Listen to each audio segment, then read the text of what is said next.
Now it's episode 21 of the PPG Adventures podcast, starring the king of kiting, the paragon of paramotoring, Nick Vazika. And what's up with your mask there, Bob?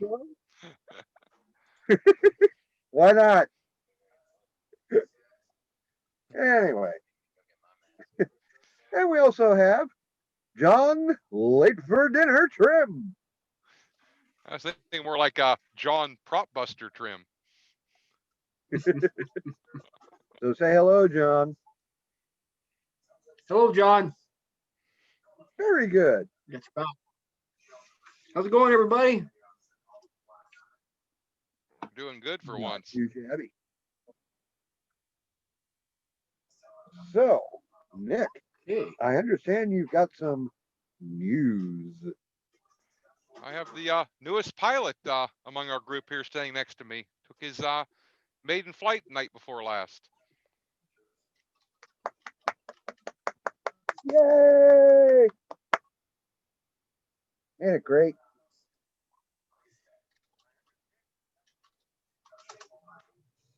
Like I'm gonna let him go on here and talk a little bit about it's gonna be delayed really bad. Whoop.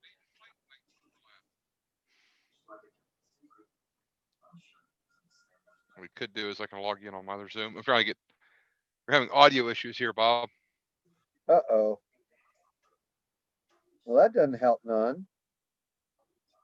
No, I got a way to fix it. I'm gonna log him into my other machine on Zoom.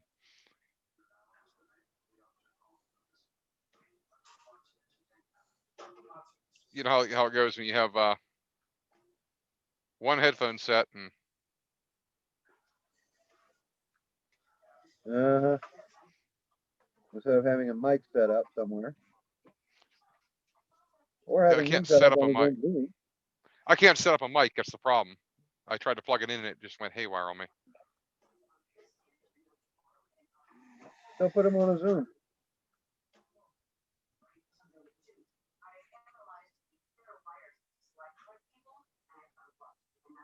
Just a thought. That's what I'm doing.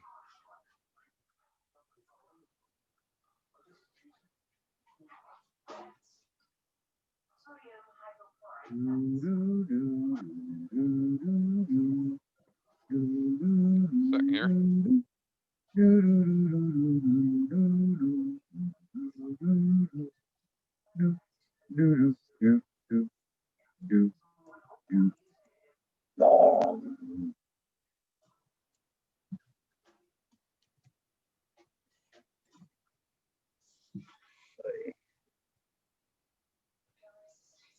we go.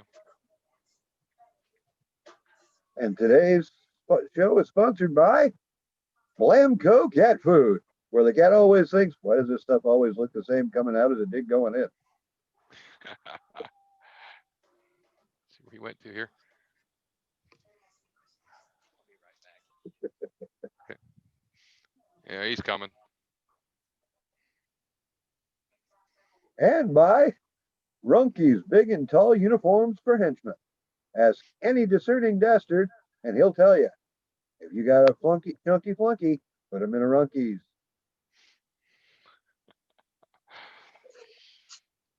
And kind of an unofficial sponsor, but Charlie's Soap works great for me. In fact, I got lucky to have some from the last fly-in and been using it the past couple truck stops to wash my clothes, and it's working good. Very good. You need to try some there, Bob. Gimme. I'll give it a shot. Might need to mute one or the other of your mics there, Nick. You're echoing a little. Well, he's in there twice now. Yeah, it's just one machine. If he mutes the mic and just takes the audio off of one, it'd be fine. Yeah, that's what I did. I cut the mic gain on this one. Perfect. And John will be right. Good deal. Nick will be right back out with us, and we'll be able to talk about his flight. Where are you guys at right now, there, Nick? We're actually at Nick's house here. I've got the portable studio set up here. We're gonna hopefully get a flight tomorrow in. Cool. The mobile command post. Oh yeah, the mobile command post. Yeah. With extra motors. Yay, motors. Motors are Soap good. on a rope. Oh, It'll, Let's see. Aha. 1, 2. it'll turn here. Nice There's a third one. jump. That's a third paramotor? There's a third one here in front of me. It'll turn. Okay. It's right there. Yeah, the hoop section's up on the ceiling. Oh, okay. It's the one I crashed. But it's a spare motor. Just in case we have that issue again where I need a part. Like I almost There you took the go. carburetor off it last week because I was having an issue with mine staying running and playing nice with me at the fly-in. Hangar queens are always good to have around. Always good to have a spare. Now you can hear. especially a spare prop. Hello, hello. See yourself. Hey, Nick. Welcome, Nick Griffith. What's up, Bob? Same nightmare, different day. What state are you in now? Smelly noisy. Louisiana? No, Illinois. Oh, Illinois. He traded places with me. I was up there last week. Mhm. I just got a switch from Illinois. I didn't know if I was actually going to get it or not. Okay. You know how Chicago is. Chirac. Yeah, Chirac, is that what they call it now? That's Yeah, what I little call it. Iraq. Yeah. Kind of like that small town near St. Louis, Fergadishu. You want to explain to the crew here what your first flight was like? Yeah, it was pretty awesome. It was pretty congested out there, and some people said not to do it. But we were pretty safe with the way we took care of it, and when I took off, there was more cheers from the whole crowd than I have heard the whole time that I was down there. I was down there since Thursday, and it was pretty emotional. Another guy cried for me. It was there, so it's kind of cool, I guess. And so after my flight, I got down, and a bunch of people shook my hand and everything, and we had barbecue. They fed the pilots that night, and then after that, they had fireworks, and pretty awesome. Sounds like a good time. Yeah, we think he might have set a record for a first time pilot. Almost an hour in the air. Yeah, so I started with 3 liters of fuel. Half the people on the field when I got down, they said, we were waiting for you to come back and you just didn't come back. So it was 48 minutes from about what I could tell, 48-minute first flight. And we went close to 9 miles. And when I landed, that was the main thing we were worried about. We've been up for quite a while. We're probably going to be, getting real close to being out of fuel. We don't want to have motor out on our first, flight either. So. Well, I had to talk you down. You didn't want to come down. Yeah, I didn't. I came in for an approach, and I said, "No, it's not time yet. I feel like I probably got a little bit left." So I climbed a little bit, and I spiraled down probably about 4 or 5 spins, and circled back around to the runway. And he guided me in. He landed before me and guided me in to the ground. Like, who wants to land when you're up there, right? Yeah. No, he didn't want to come back down. I kept flying behind him going, you're getting low on fuel. So when I landed, we checked how much fuel was left. And I had really, really close to 1 liter of fuel still left. Which is scary. Hey, he only burned a half a gallon. No big deal. And yeah, 2 liters, slightly over 2 liters in almost an hour. Poor guy thinks he's in Canada. Or England or something. Well, they always do these paramotors in liters, which is pretty bad. John's used to that.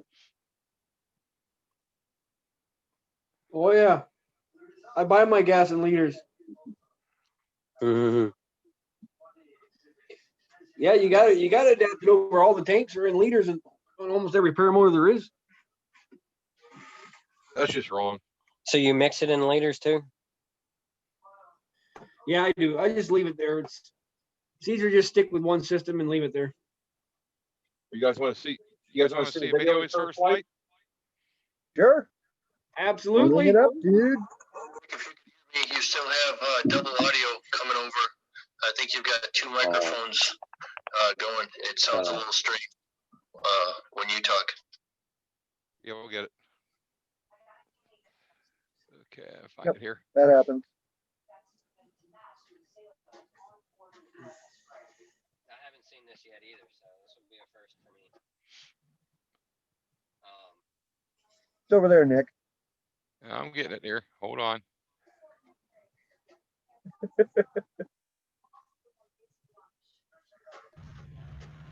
Let this. Hold it by the nail. You. Audio okay? There you go. But then it's gonna land my throttle. Once you have the wing overhead, you're not gonna need to. You won't be on the A's anymore. Once the wing's overhead, get off the A's, get on the throttle.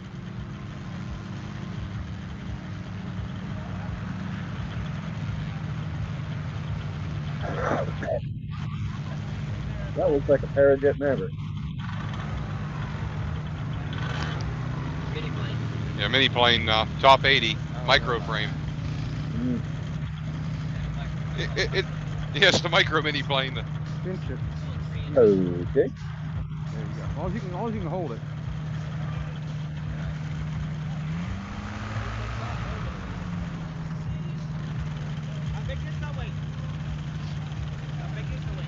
Huh? I'm not sure. It's 24. He's good. 19.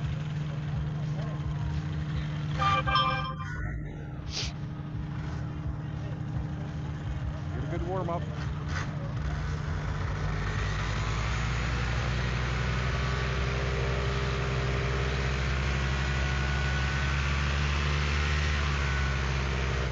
Sounds good.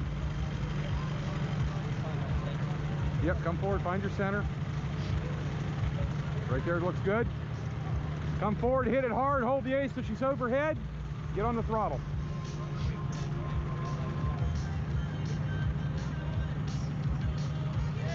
I was watching the windsock over there. That's what I was watching. It's coming up now. I can see the wind coming. See the angle he's going at? That's the angle you're going to go for. Send it. We're tucked. Yeah. Run, whoa. Go, on. Sweet. No, it tucked in the center. Go with it. It's still pretty set. At least you felt it. Hey. The engine's on. The engine's on. Yeah. Right there. Mini plane, man. Mini plane. I fly mini plane too. Yeah, get the micro mini. It's smaller. Yeah, it's centered Casey up. wants to know if he has oxygen in that fighter helmet that he's wearing. Oh, you kill the engine. Come on. You were too aggressive. You were like, don't do that. Never come on. That guy's saying, Start you. You ready? Turn the hole. relax. You're pushing too hard. Yeah, you pulled too hard into it. Pretty much. Relax. You got this. Got back good and far. Just what you're going to Let do. my seat down. Still in the seat. There you go.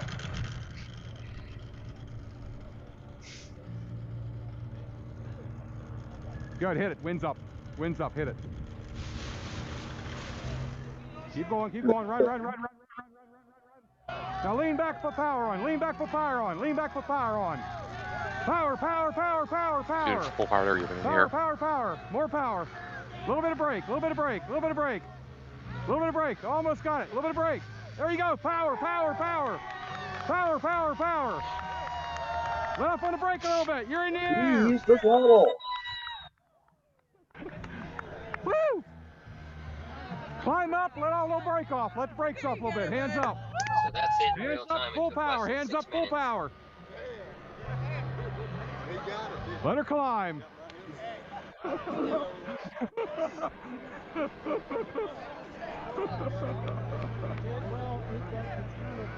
There's Shane, skinny chef. You got it. Heck yeah, bro. Now you go chase his ass. Where she is. Listen, we're gonna get your half too now. You saw how little I did for Push push button.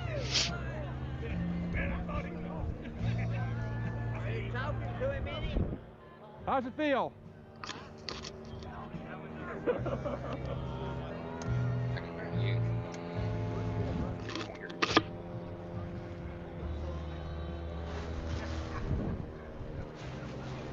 JR Paramotor said congratulations also.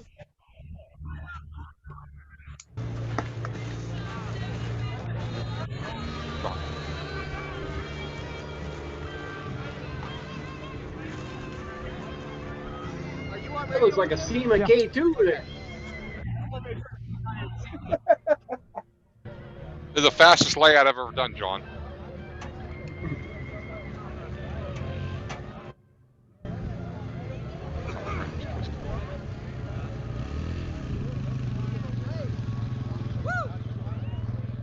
Hey, are you on the radio with him? Yeah, I got him on her. Yeah. I'm gonna go up with him. Okay. Good. Tell him it look right. We got it on film. Like there's 100 people got it on film. Cool. He's ordered my helmet. Oh my God, I've been talking to him.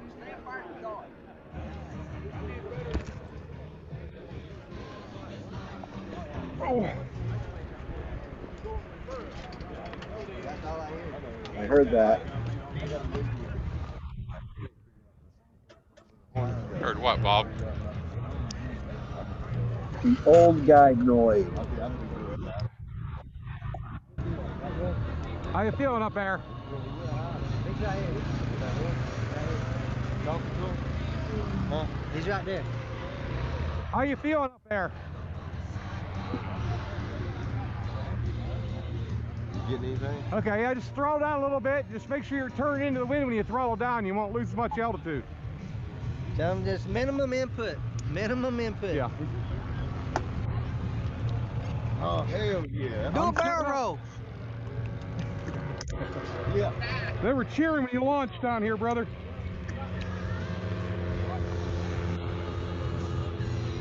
I got it, and quite a few other people did too.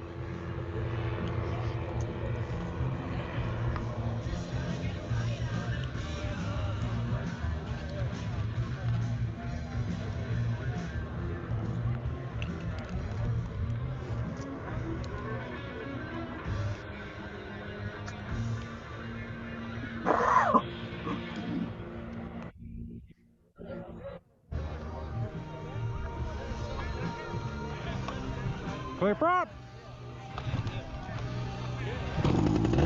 Line fired up. Here, prop.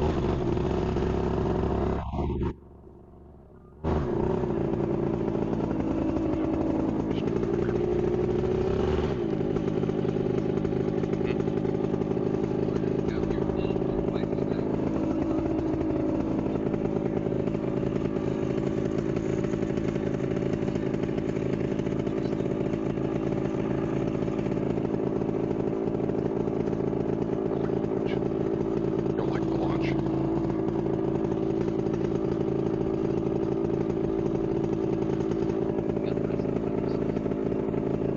It's just me. I don't play. Don't play with the thing.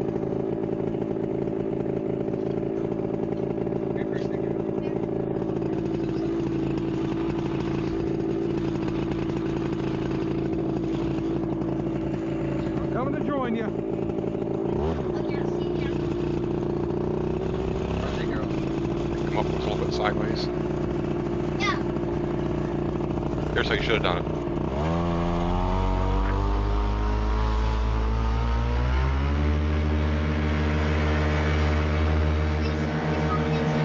Now let's just turn.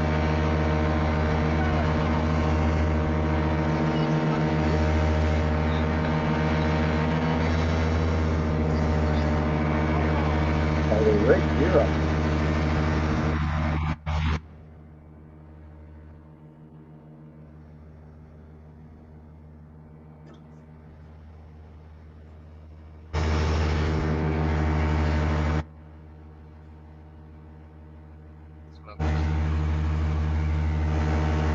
I was trying to fire you. You're out. I thought it was you at first. I turned on it. That's right.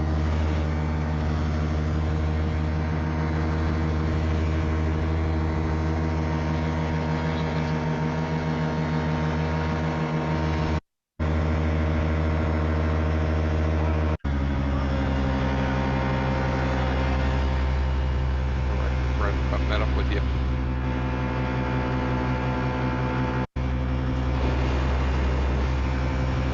I'd chase you.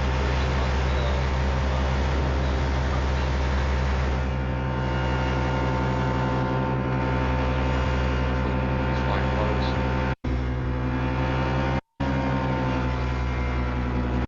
Get the password there. There you are.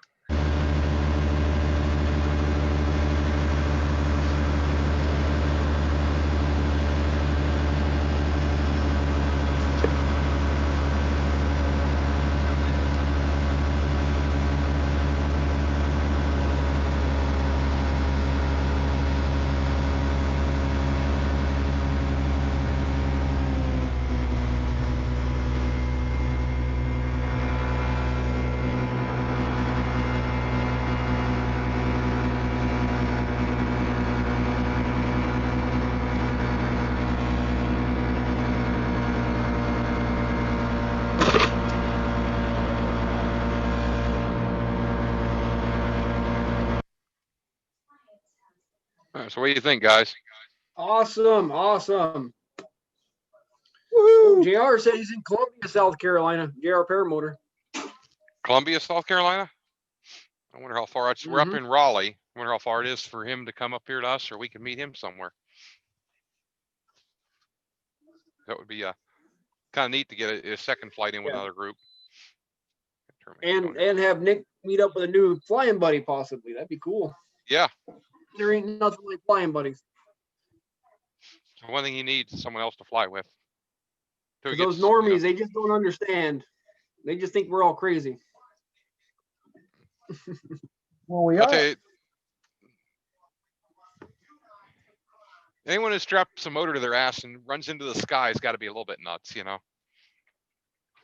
That's what most of them think. Oh, the people who don't do it, they're the ones who are nuts. Great. Yeah, they're afraid to do it. That's the problem. You can't be afraid.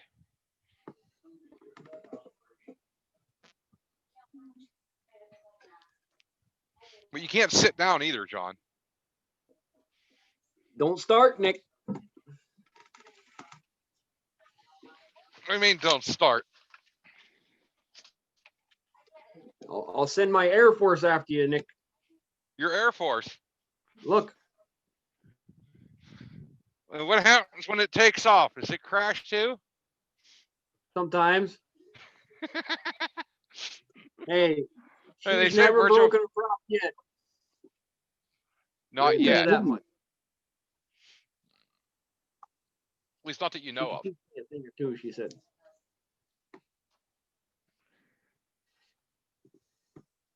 We had a guy, I can't remember his name now. He was up at the EFD that had a bird like that in his truck, riding around the semi when he might have been a little smaller than that one. He had it hanging on his finger and talking and going nuts. She's friendly. She's pretty young, this one. She likes chewing on my wedding ring, though. That's most birds. Or fingers. Most birds like shiny objects. Yeah. She don't bite too hard, though. Not too hard? No.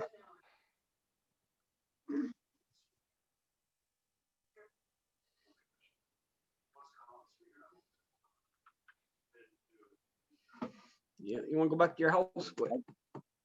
There you go.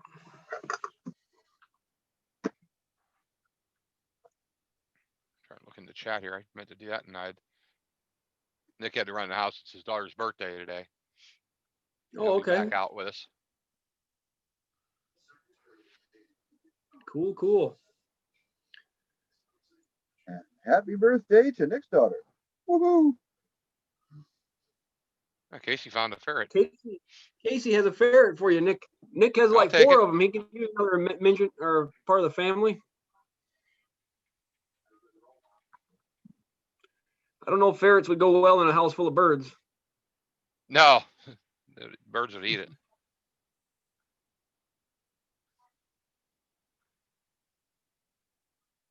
I would bring my other bird over, but he's mean.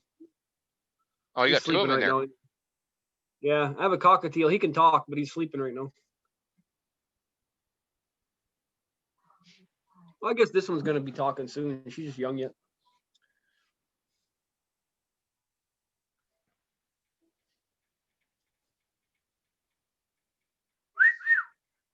Wake up, sleepyhead. Boy, I'm mean, huh? The bird how to say Quark. Hey, well, I hate when I first got him. He did cuss like a sailor. I had Yeah. to break him of that. So you teach him how to say Quark. You know what a quark is, right? In science, it's the smallest particle, I believe, right? Well, yeah, in science, but in the rest of the world, it's the sound a retarded duck makes. Hmm. And it's also the guy on Star Trek Deep Space Nine. Not that I'm a Star Trek fan. Gotta love those Ferengi. They know business. Oh yeah. When are you gonna try to foot launch again, John? As soon as you mail me a paramotor, I hear you got an extra one. Hey, I just got a top 80 in my 135, my broken 135. I'll fix it. I can fix a space shuttle if you give me enough time. Very I good. could mail you the Buttlander one. You could probably try to get that thing back in the air. I know some guys. They could probably get it going. It likes your flight style. I'll tell you that. It likes to be landed hard. Well, I've been in contact with the Unbreakable Keep Comb that. Company. They're going to start designing me some props, so I'll be golden. Well, you needs Andrew Fuller's machine. What, a Tesla? No, He has Andrew that Fuller's, Sky that's, Tap Angel. Sky's F Angel. He guarantees you can't break it. That's one of the machines that I plan to buy. Buddy of mine flew it recently. He said he loved it. Did he? Yep. I want to fly one. That guy in my video that I flew with in Newtown, North Dakota. He Okay. lives in Texas now, but he texted me, said he tried out a new Sky Tap. He loved it. I just wonder if it has any weird quirks to it or how it is, you know. That I don't know. I've never seen one in person, so. I've seen them in person. I've never flown one yet. I've had one on my back. Felt heavy. But I'm starting to get more and more confident with extra weight on my back, so I think I could fly it. I just don't know.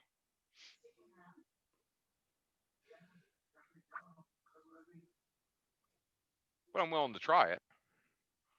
I'm willing to try anything once. I'd just be scared I'd break the prop. If you like it, you'll try it a lot more. I don't think you can break the prop on that, John. I think the way it's set up, I think If it can be done, see, Andrew should just send one for me for durability testing. If it can be broken, I will break it.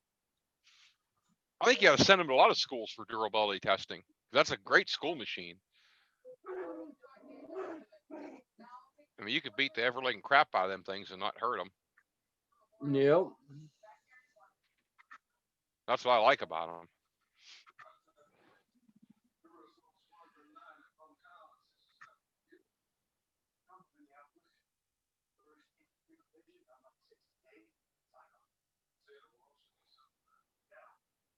Have you had yours up in the air recently? Who, me? Yeah. No. I was so busy with that dang race car that I didn't get a chance. Now I'm free, so I'm hoping to get a few more nice days before winter sets in too hard.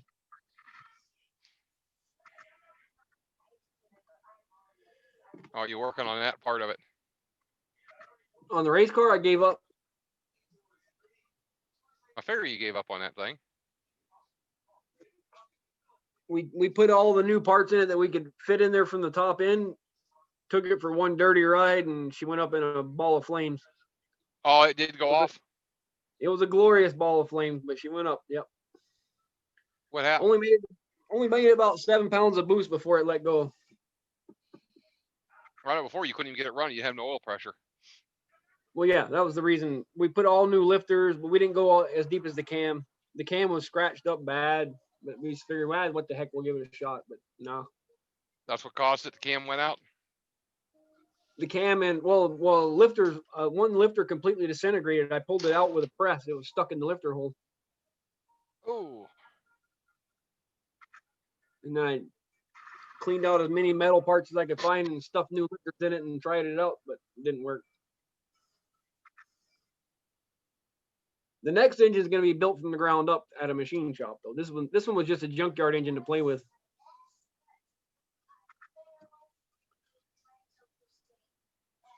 That was just what you could do with it, basically. Yep. And I told my partner, if this one blows up as soon as I start it, I quit. I'm done. But that'll be a winter project. We're going to take all winter and build it slowly. So how long do you think it'll take to build it now? Depends on how long the machine shop takes. That's the hardest part around here, getting a good machine shop. That the last time, this is the same engine we had in the machine shop for a year, and the guy never even took it off the floor. So we repossessed it from him, and we're going to find a different machine shop. I don't know why you guys have such a hard time with that. Yeah. There's no population here. We don't have that many machine shops. And the ones that are open are busy with farmers.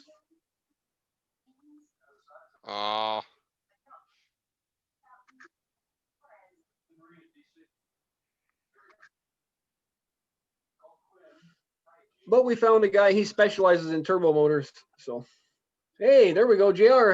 Can I mow it or mail it to you?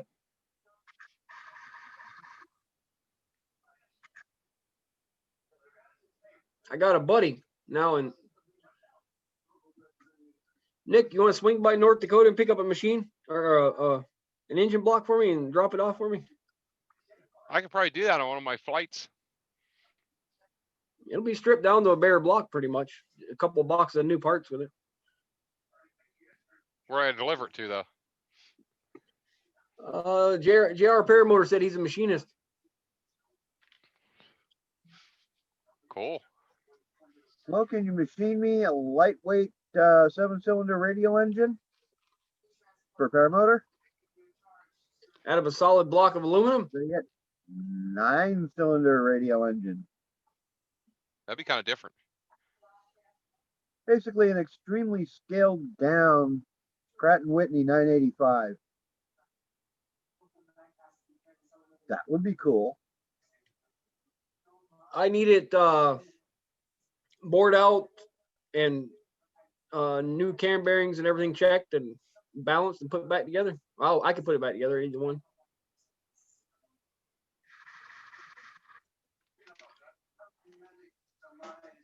I'm just going, I think 2 sizes bigger on the pistons. I can't remember the exact number. I went with forged ones from Summit. You like Summit Racing? I like them, but they don't like me back. Maybe I should be a radio man, then they'll give me deals, huh? I had to get you hooked up with Tim Duffy one day, and we'll get you some deals. Shoot, I already spent about $4,000 on that motor for him. That's the problem. You build these motors, they're expensive. Mm-hmm. That's just through Summit, not counting the other companies. Now tell me you got video of this thing going up in a ball of flames. What's that? You get video of this thing going up in a ball of flames? No, I did not. Oh man. I was following along in the truck behind him. We took it out on a country road, and I told him just kick that fucker. Pardon my French.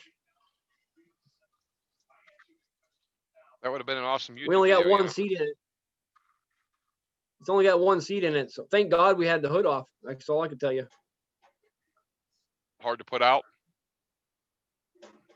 It went out right away. It just blew some parts off the engine.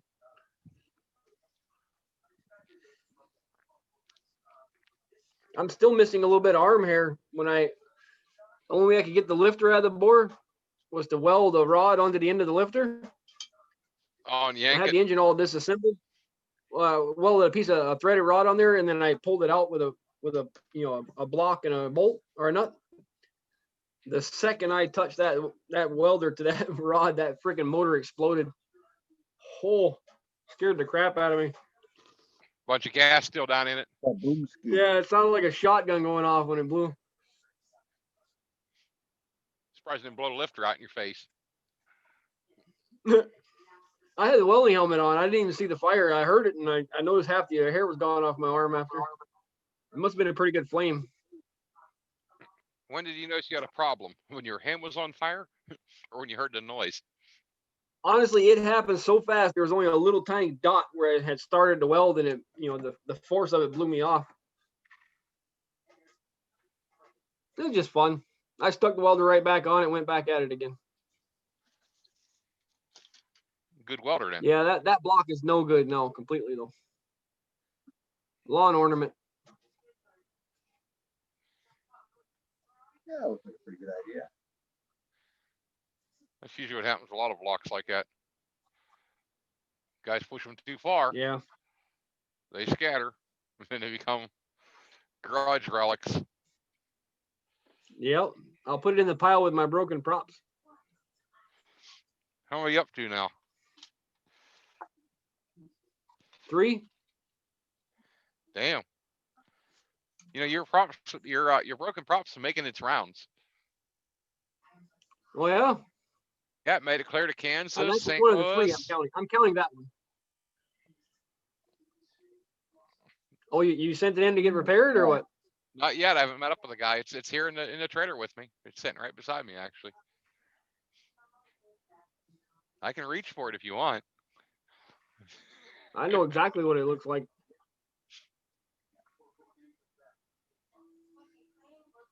Also That was seen your, actually the I seen least your other damage. buddy the other day Which up one? there at I can't remember his name now. The one that was going to fly the Kangook trike. Oh, the guy with the big camper. Yeah, he was up at this last flying with us. Was he able to get in the air? No, he was going to the night we were leaving to come back here to Nick's, but we did get him. We got it assembled. I got it all put together, got it tuned up for him. We did his run in. I helped him get his first start completed on it, and then he went and did the break in. He spent quite a bit of time breaking it in. How's he doing with his kiting? He's doing good. Good, good. He just needs to go ahead and send it. Yeah, he's a real timid fellow, but I worked with him as much as I could while we were at school. The kiting for a trike is just completely different than it is for a foot launch. So. Yeah, that's the thing. You have to really be on your game with a trike. I think that's why I picked that kiting up so fast when we were at school, because you almost have to be good at it to be able to do it on a trike. You can't sidestep a trike.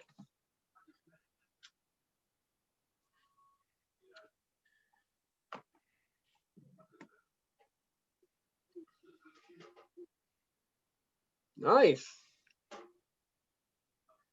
It looks like by the chat here, Jared can get you all set up. I suppose I could put my own cam bearings in.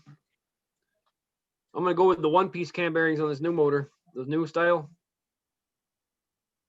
Tired of having cam bearing failures. Didn't hurt your turbo in this last episode, did you? I don't think so.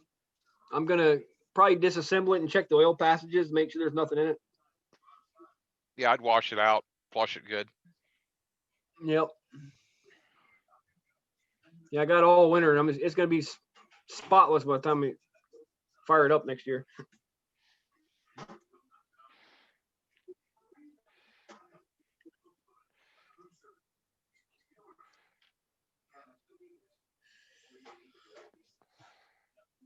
Then what's next on your agenda? Yeah. My agenda? Yeah, you getting in I the have air to anytime rebuild a soon? transmission. I have to rebuild a transmission on a Chevy truck for a buddy. Then I'm gonna take up some time off from working on cars and fly. That's the plan. Yeah, I'd hope you start working on your flight. You've been working on these things that run on the ground too long. For other That's people besides. That's the bad part. Well, you got to quit working on ground vehicles. Start working on air vehicles. There you go. Ground vehicles do you no good. Just ask Uncle Bob. He's stuck in a ground pounding today that vehicle. one of the new guys at the college that I work at might be a pilot also. So I'm gonna have to look the fella up and see what he flies. See if he's got his gear with him. Yep. See exactly what he's flying. Got Apparently no he was random- flying last weekend, whatever he flies.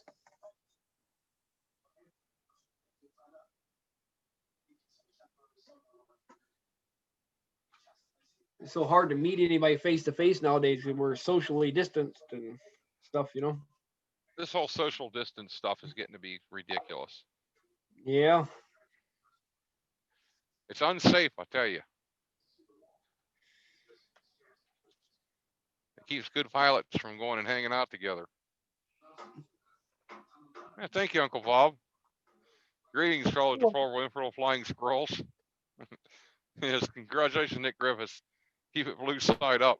But I think it's for his, it's orange side up. Plainfield PPG wants to know if you've ever rebuilt your own two-stroke. I He's have. wondering how to split the case and reassemble it. Very carefully. I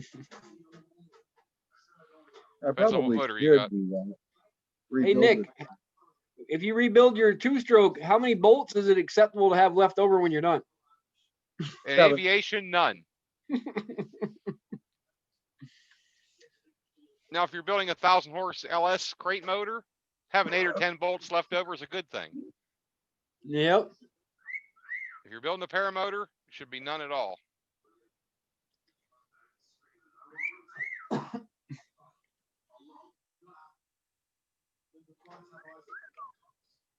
You heard him that time, huh?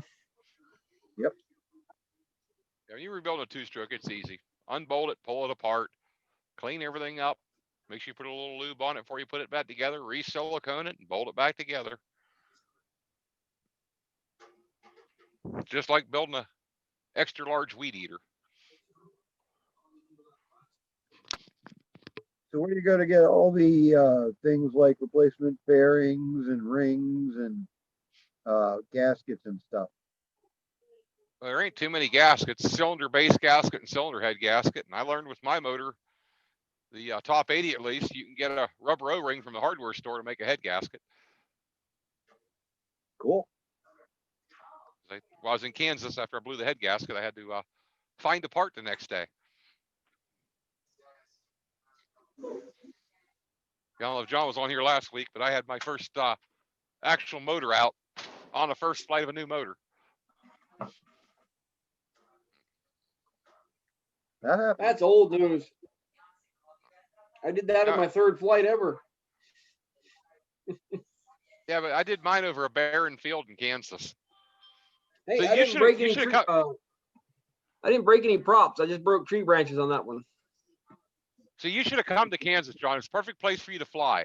There wasn't a damn tree to hit anywhere. You'd have had to work to hit a tree. To be honest with you, 90% of where I live is like that. Now wait a I minute. just happen to live in I the only was spot in there. the whole I state that saw has trees. 2 trees. There were 2 of them. Yeah, the only was 2 twice trees as for 100 likely to hit miles. Yeah, so it was twice as likely to hit one. That's right. If he hit a tree there, it'd be almost impossible. And when they called trees up there, it looked like bushes to me. Hold my Try keep beer and flies. watch this. Is that how it been? You've been trying to hit the tree? Yeah. Hold my beer, boys, and I'm going for it. I've been taking vengeance on the trees where I go through and kick the tree limbs as I fly by. Oh, Yeah. water skied over a power line like that one. Damn near stepped on it. Oh, don't do that. That'll hurt you. Don't do that. It, That hurt. you know, being a dummy, flying low, I saw it. You know, I was like, well, I'm too tall to go under it. I had to go over it, and I just powered as hard as I could, and I just barely cleared it. Scared the heck out of you, didn't it? Oh, yeah, it woke me right up. Didn't turn, huh? Yep, I did not see it until I was right there. That's usually how it is. So what did you learn from that? Fly high before you fly low. Scout the area. Yeah, fly high. How about Don't this? get low. Look at where you're going to be 15 seconds from now. Yeah, you should never fly low in an area you've never flown before. And whatever you do, don't fly Unless you faster fly than over you it high already need. first and look it over. Scout it out, you know.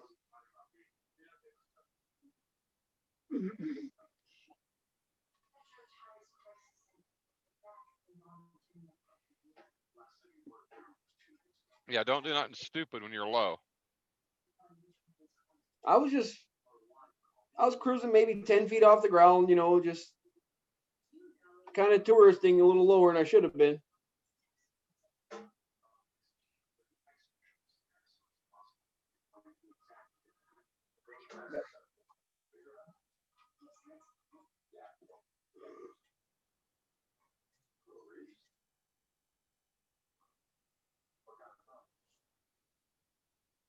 How did it feel to fly your first time though? For me, Yeah. oh man, it was awesome.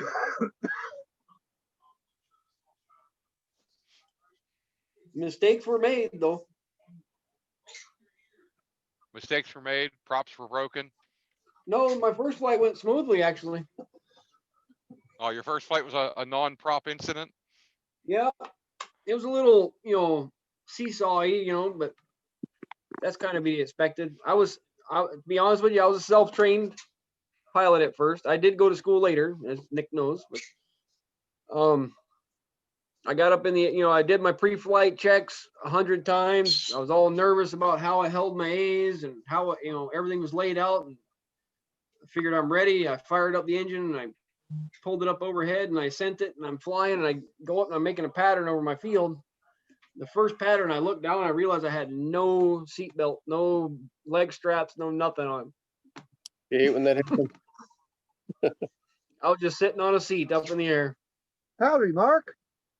Hey guys, what's going on? Welcome to the show. Welcome, Mark. But I kept my cool. I finished my pattern and I came in for a landing and fixed it and took off again. I had a buddy of mine I fly with. He took off. He pulled on the A's, got the wing over the head, and he didn't have his straps on. And then as the motor and the wing started taking off, he stayed on the ground. So the motor was crawling up his back, and he finally killed the motor. It all came down. Yep. It's not as big of an issue for us paramotor guys as it is for the free flight guys to do that. Yeah. You know, they jump off a mountain and they go down and the motor stays up. Or the harness, I should say, in their case. Well, at least at that point, they're not very far off the ground. Hopefully, if they didn't jump off a cliff.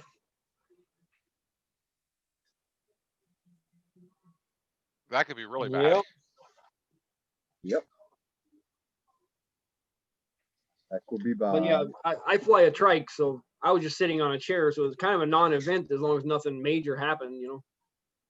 My strap's just there to keep me from getting stupid.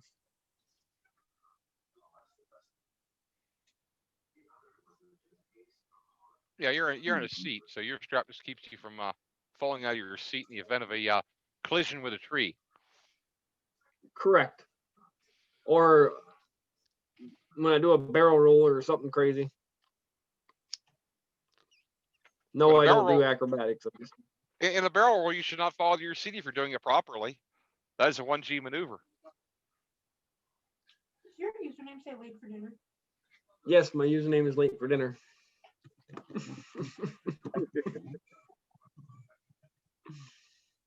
Well, you were late for dinner. We had dinner an hour and a half ago.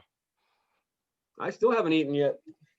Go make a peanut butter sandwich. I did. Hey, were you watching?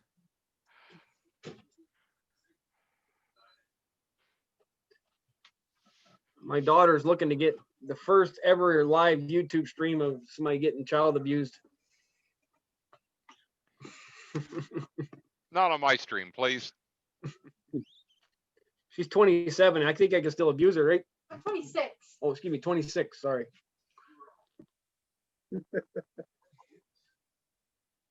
Pardon me. She's all grown up now. So then it wouldn't be child abuse. It'd just be abuse. Late term abortion.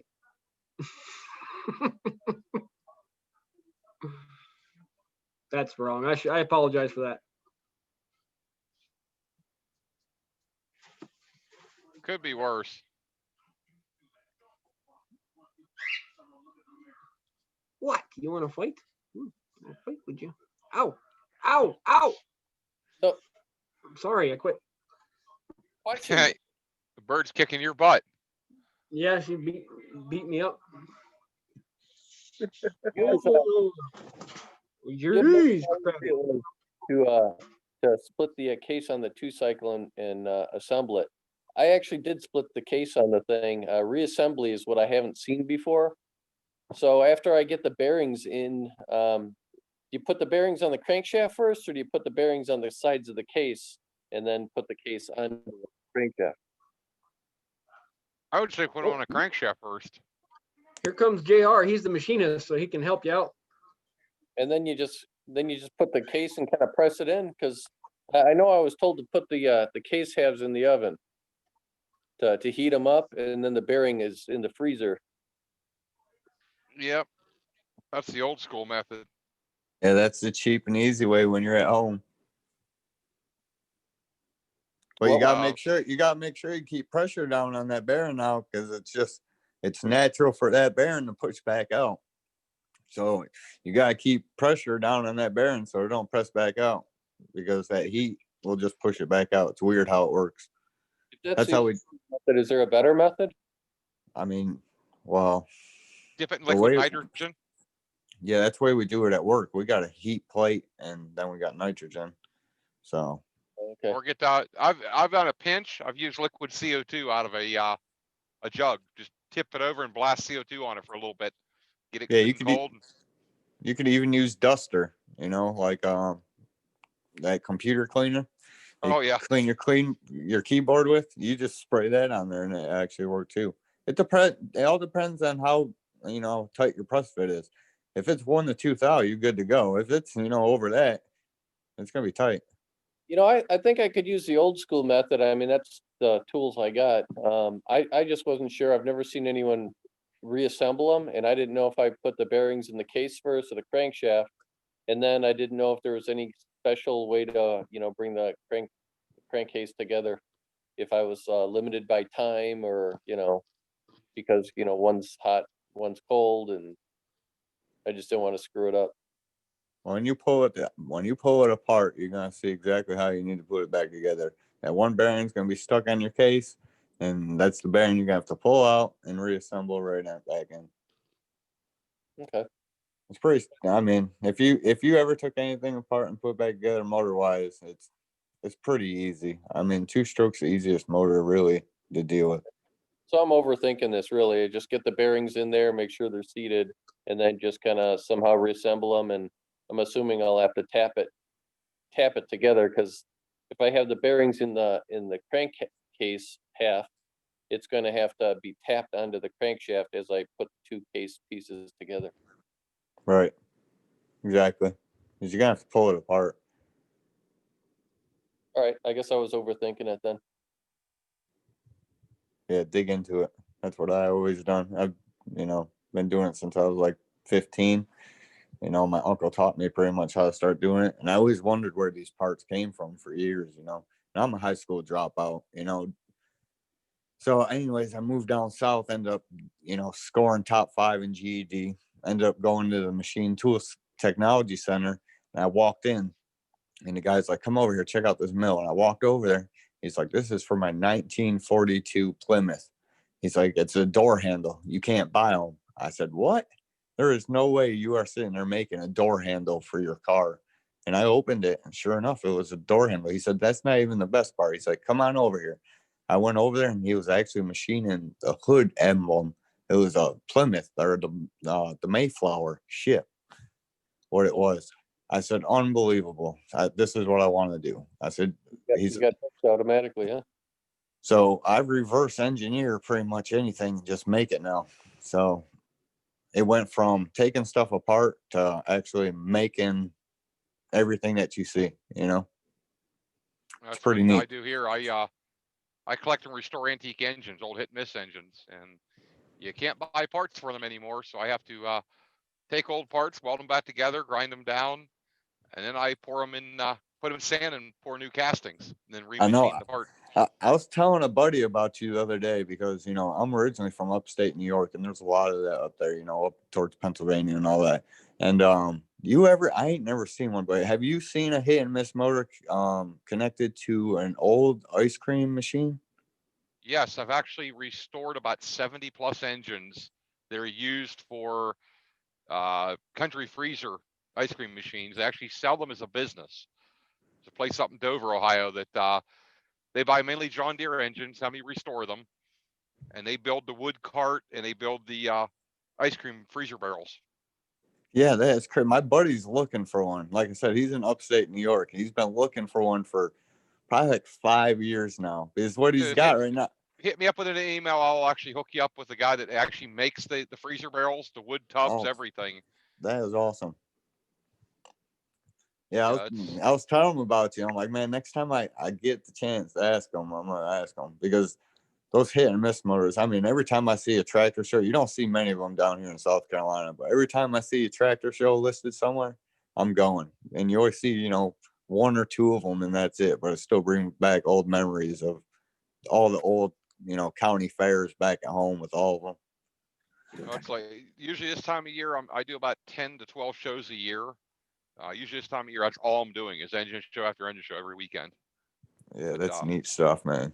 due to the COVID going around, it kind of slowed us down this year. So I've been 4 weeks now going to fly-ins. Yeah, that's awesome. I've been tracking that too. It's kind of fun. It's made it hard to I'm do the show because I've flying. been mobile in the. This is my 3rd week mobile in the trailer, having to run the show. Yeah, that's awesome. At least tonight I'm sitting still because last week's show I was actually driving the whole time. Yeah, till like freaking 3 a.m, whenever the hell it was. That was the longest show I ever seen. Like, what was it? 6 hours and 49 minutes or something crazy. Yep. We just kept going. Yeah, it's awesome. Hey, we got to take a nap. Yeah, you did. You woke up in the middle. Yep.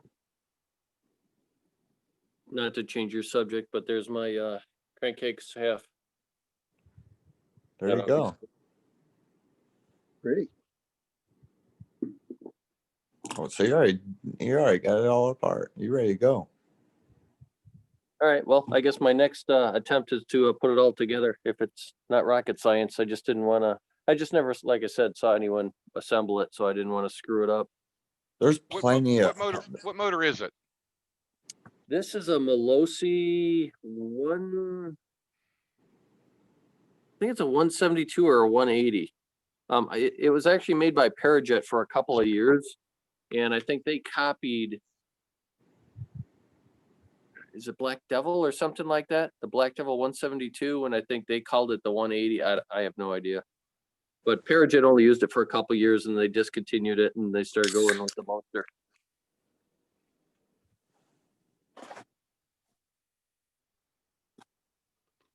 Yeah, because I'm wondering if it's something you can, get a YouTube video. I know if you're doing a Monster, you probably pull a YouTube video up of 100 guys tearing them down and putting them back together. Yeah, maybe I'll do that. Yeah, I They're, got they're Going- all about the same. All the same thing. Yeah, exactly. and I got another top 80 sitting over in the box over here too. I got to rebuild that one too. They're a fairly simple engine. I got to do a head gasket on mine, so I know it looks like under the head. Very simple.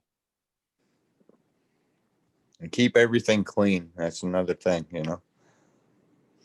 That's any motor. I don't care what it is. Keep it clean. Yeah, keep it clean.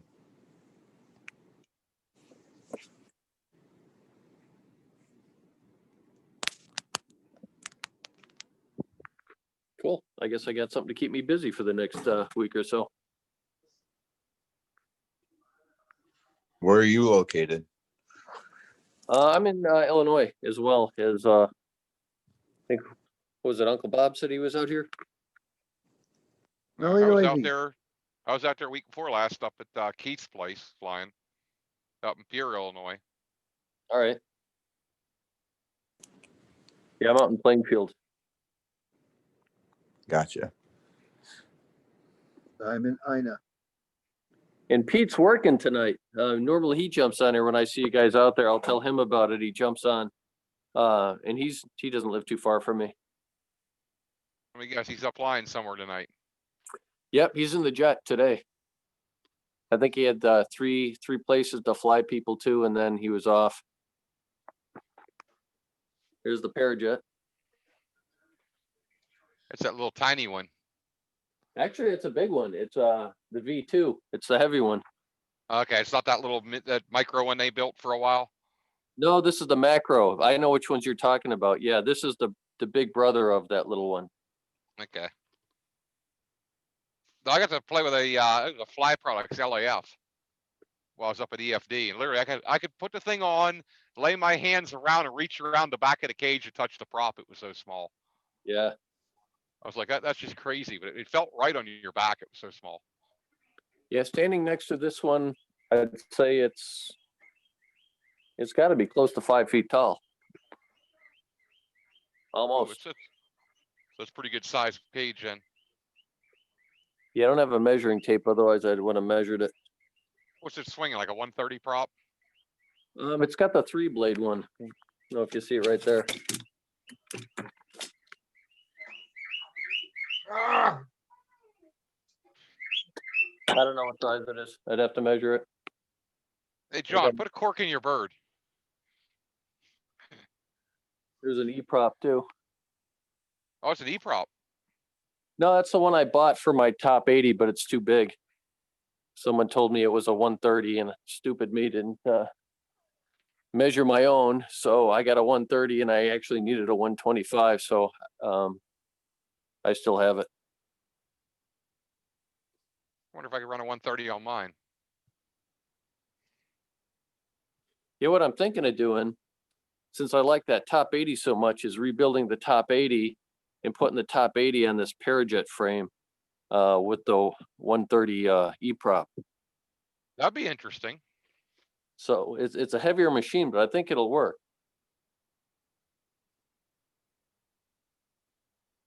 Yeah, but it sounds like your cage is definitely big enough for it. Oh yeah, the cage is huge. And the motor is what weighs so much too. So with the top 80, it'll lighten it up significantly.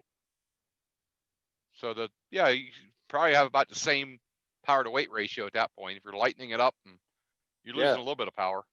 Yeah. You said it's what, a 125 or 130, so it's not like it's that much more power. No, it's either a 172 or a 180. So it's a much bigger motor, but I had so much more power than I needed.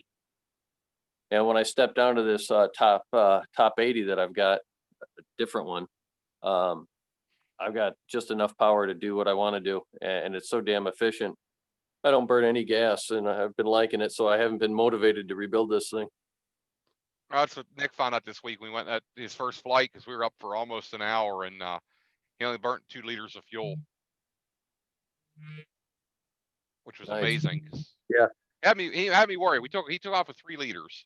And, he took off. I went up and followed him around. We were playing around, and I kept flying up behind him and checking his fuel, and it was so low I could barely see how much was left in it. I kept trying to get him to come down. He didn't want to come down. Yeah, and he probably stayed up there for quite a while too, Like 48 minutes or so. on an empty tank. That's nice. Oh, he probably could have stayed up another hour if he had been careful about it. But Yeah. being his first flight, I didn't want to risk a motor out and congested Oh, airspace. You mean the guy that just got his solo wings that you were showing earlier? Yeah. Oh yeah, yeah. I heard you say he stayed up there for what, 45 minutes? Yeah, 45 to 48. I have to look at the whole video because I have the whole thing on.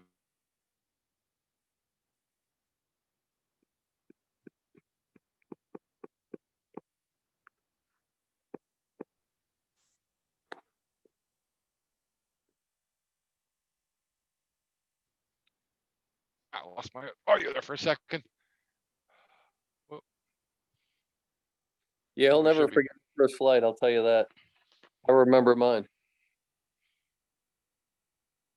I'll tell you, everybody was so happy to see him fly, and it was at a fly-in, so it was kind of a congested airspace, a lot of pilots in the air. Oh wow. Made for a very memorable flight for him. Yeah.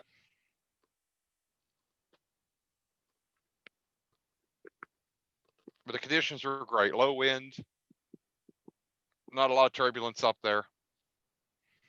Was he a little nervous with all the pilots flying around? Afraid he'd hit into someone?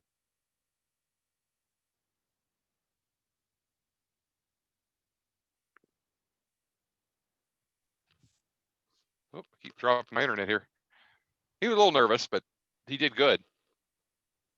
Nice. Did he self-train? No, he had a guy that was helping train him, but could just never get with his instructor. Didn't get a lot of time and never got a chance to get a flight in.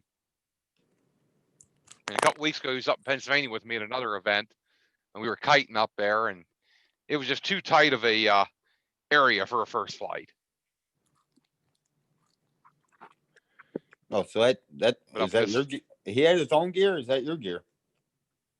No, it's his gear. He's got his. Oh, He has a mini plane, but it's like 4 or 5 inches shorter than mine, or 8 inches shorter than mine.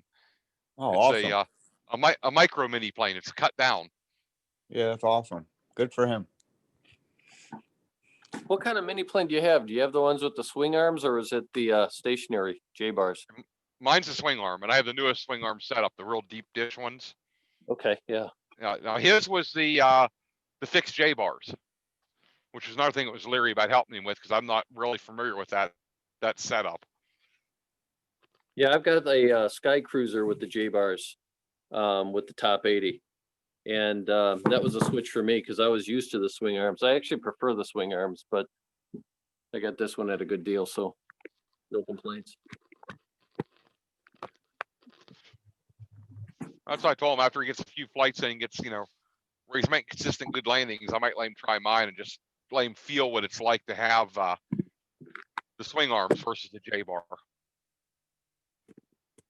Yeah, what I liked about the swing arms is once you're up there flying, you park your brakes and everything, and you can control where you want to go just by weight shifting or crossing your legs. A lot harder to do that with the J bars because you don't have much weight shift. Yeah, I hear about that. I've never except for my first built unit years back, I've never flown something with just that. Yeah, it doesn't feel, too much different for takeoff or anything like that, or landing. It feels about the same, but you lose all your weight shift ability once you're up there flying.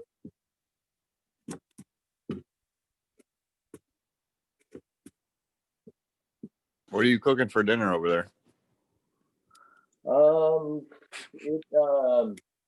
Pork chop. And right here, sweet potatoes. I didn't even know you could see that. Here I am off to the side, so I'm not making everyone hungry. We just seen you cutting like crazy.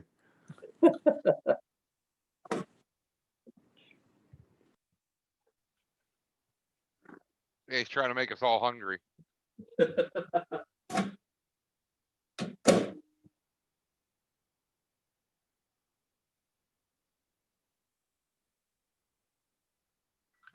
So where are you off to next, Nick? Pennsylvania for the hillbilly flying. Nice. It's gonna be cold up there, ain't it? Yeah, that's what they're talking about. That's why I'm kind of gonna suck, but I got to at least get a few flights in. They're saying the weekend's supposed to be warm, so Leaves look awesome up there. Leaves look like they're at peak. yeah, that'll be neat to get some video of. Yeah. What's your guys' favorite flying you've been to? For me, so far, EFD. Me, Palm Bay, for sure. Palm Yeah, Bay's over. Palm Bay was good, but I'll tell you, EFD was like epic air. The days that were flyable was just like constant air. I didn't blow a launch the whole time, had perfect landings the whole time. Oh, nice. Yeah, it was just toward the end when the weather kind of got bad, right? Yeah, Friday it was windy. I got a flight in Friday night, but it was kind of sketch. It was right before dark and it was still windy. Saturday was just a blowout. That's why I decided Saturday I left there after the drawing and went back to Keith's place up here, Illinois, and spent a couple of days flying up there. Yeah, the weather's always seems to be real iffy out there. I'll tell you, Purdon's was pretty good this year down there in Ohio too. Yeah, it's There was- nice you guys post the videos on what's going on over there for all us people who can't make it. I'm going to start trying to post a lot more. I've got probably 50, 60 hours of videos. Problem is most of them are in 360 and it's to upload them. A half-hour flight in 360 is like 13 gig. Yeah, wow. And for me to upload that, the drawing, I think you videoed the drawing at EFD, and Yeah. I think I was watching that one that you posted. there's a lot of videoed and got edited already. I wish I could upload, but because I'm stuck with mobile internet off the cell phones, Yeah, uploading a 10 or 12 gig file, 50 of them a day is like impossible. right. I do promise when I get back from the next few fly-ins, I'll be sitting down and uploading videos.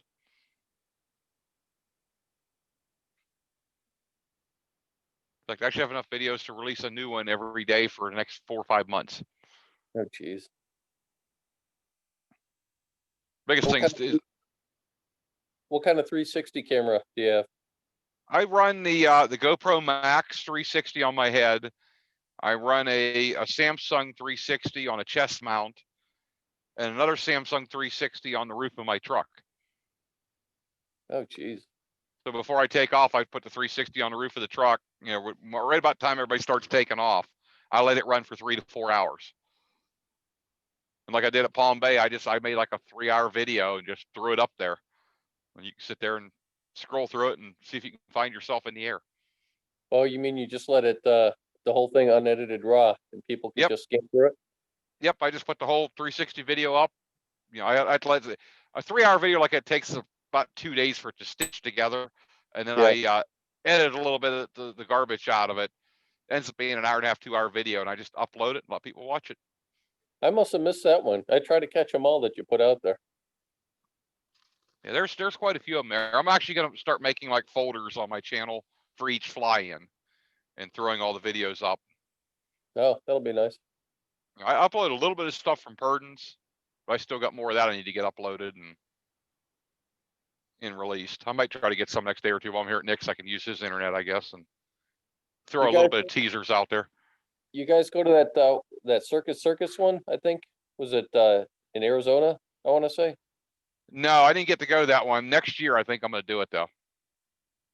It's going to be a drive. Well, I don't know. Yeah, actually, you're pretty far away too.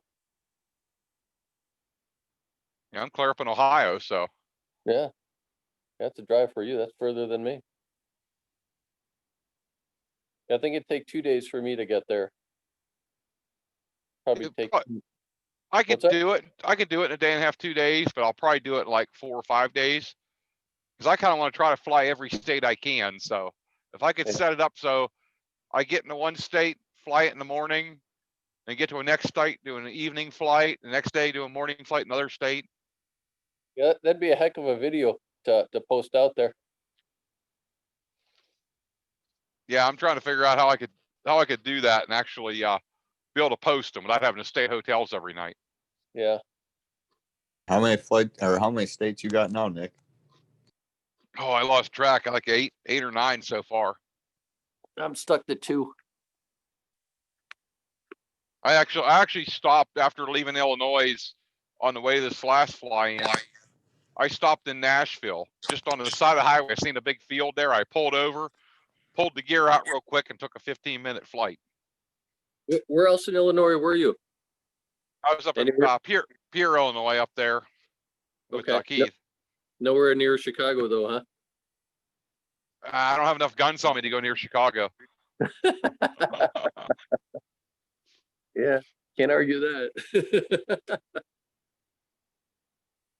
I need to be able to carry up a belt-fed machine gun on a paramotor just to fly safely up there. You know, they're able to shoot at you. Well, I tell you what, you're driving on the highway. They've got reports on the news. People just getting shot in their car randomly. You know, you don't know if someone cut someone off and they get pissed off and they just shoot at you. Yeah, that's why I don't want to get in that area. In fact, John, when he drove down here a few months ago, he made sure to go out of his way to avoid those areas. And then the family gets online, says they don't know why people are still doing this. It's got to stop, and it hasn't stopped in 50 years. It's actually getting worse. Yeah, some people were asking, why did you avoid all that area? I said, I don't want to deal with it. No thanks. Extra 5 or 10 hours of driving was a small price to pay. Well, I'm pretty much out of it. I'm about 40 miles away, so I guess they could come out this way and drive through it, but for the most part, I'm in a pretty decent area. You're in an area where they don't shoot at you for no reason. Right, yeah.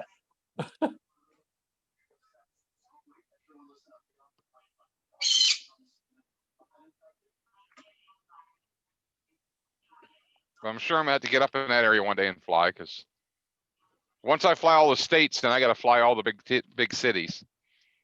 Well, if you ever get out this way, let us know. We'll let you know where our LZ is and everything. Cool. Great to have you guys out here. I prefer to, fly with guys anyway. It's more fun to fly in a group. Yeah.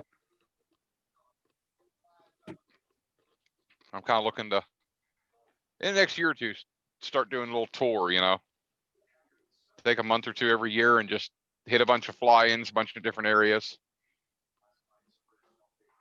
I already know next year, if it lines up right, it seems like it works pretty good. I can go to Purdon's fly-in, up to EFD, and over to this one in North Carolina, all back to back to back, which I like.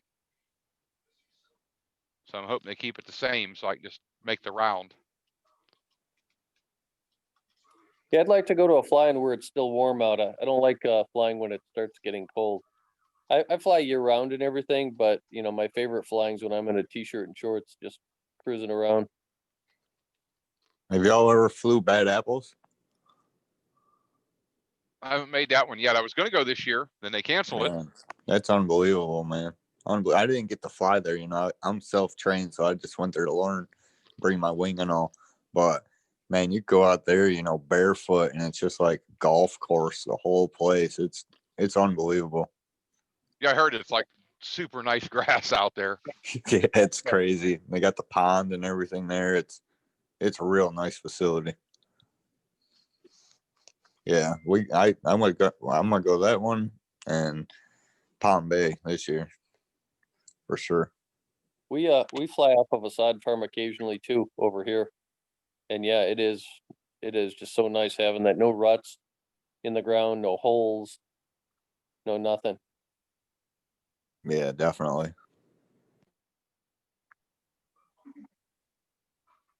Actually, the other week, maybe it was 2-3 weeks ago, I was out in Newark by a place called Cushingfield, and there was a sod farm out that way, and they had the sprinklers going, and I kind of did a dive bomb through the sprinklers.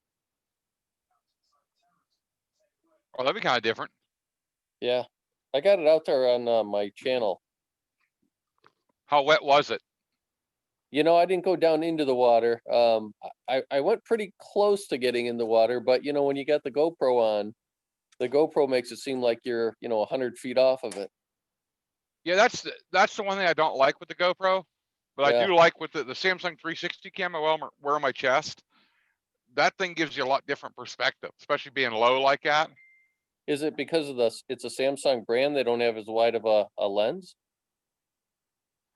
I guess it's just the field of view on the lens. I don't know, but it makes a big difference. Okay.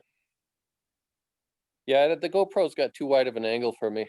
I'd like to get something that's not so wide.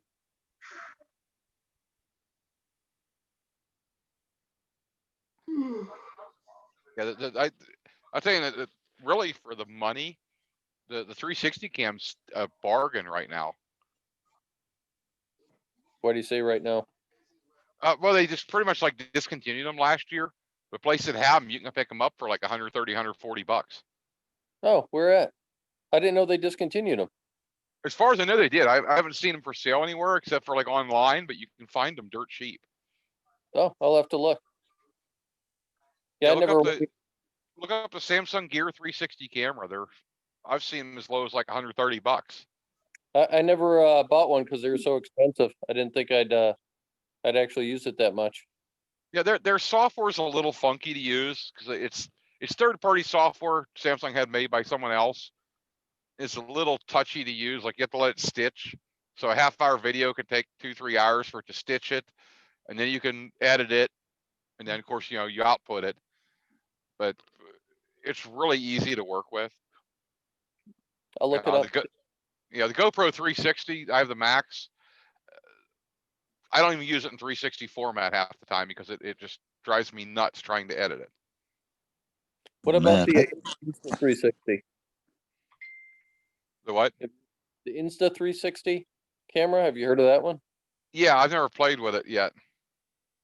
I heard a lot of good things about that one too, but I don't know enough about any of them.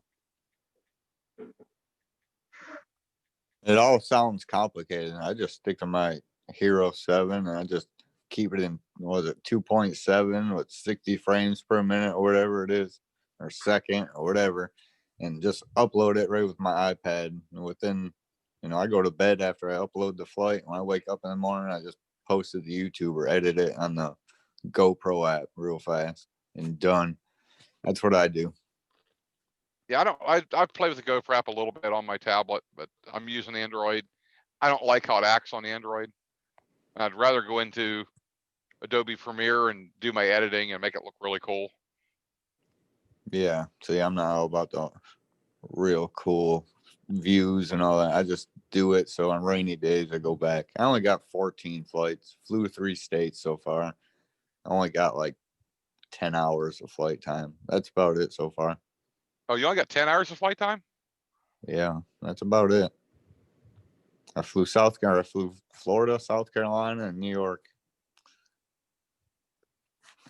You gotta come up here and fly North Carolina with us. Yeah, I know I need to. I wish I was off the next couple of days. That'd be awesome. It'd be kind of cool to hook up and get some other pilots in the air. Hey, Nick. Yeah, it was just I started flying once all the bad stuff you'd seen through Facebook and everything kind of scared me away for a little bit. And I'm just getting back into it. So Which all the crashes and craziness. Yeah, and then right when I started getting back into it, I watched Doug Martin, on live and all that crap. So I'm like, damn, this is kind of crazy, and I rode street bikes, dirt bikes, and crazy shit my whole life. So I gave up street bikes to fly, That's what I did. And shit, damn, kind of pushed me away there for a minute, but I'm back at it wide open again. As long as this weather would damn cooperate. Nick, I was going to show you guys that video of me going through the sprinkler, but I don't seem to be able to share it. Are you able to pull it up on your screen? Hold on here. Screen sharing's on. I'm on my phone. Maybe I'm lacking. Oh, yeah. And I have such slow internet here right now. If I try to do it, it'll go crazy. Oh, okay. What's your channel on YouTube? Plainfield PPG. Gotcha.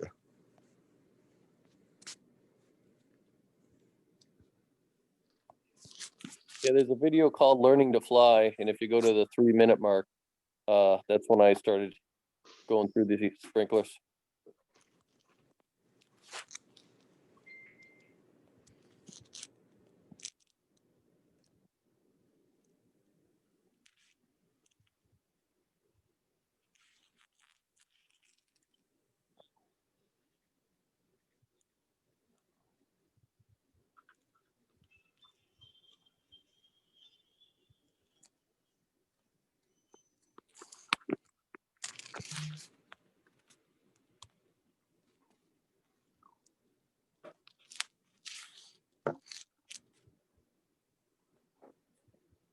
Like I would have subscribed just now, but I'm already subscribed. Oh, sweet. That brings me up to 6 people.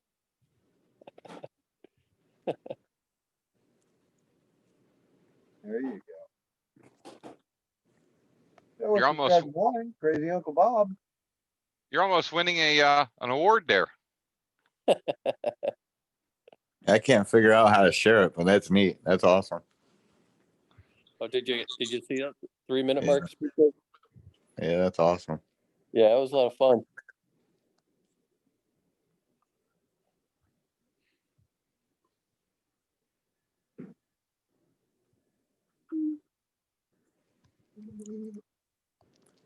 That yawning's contagious.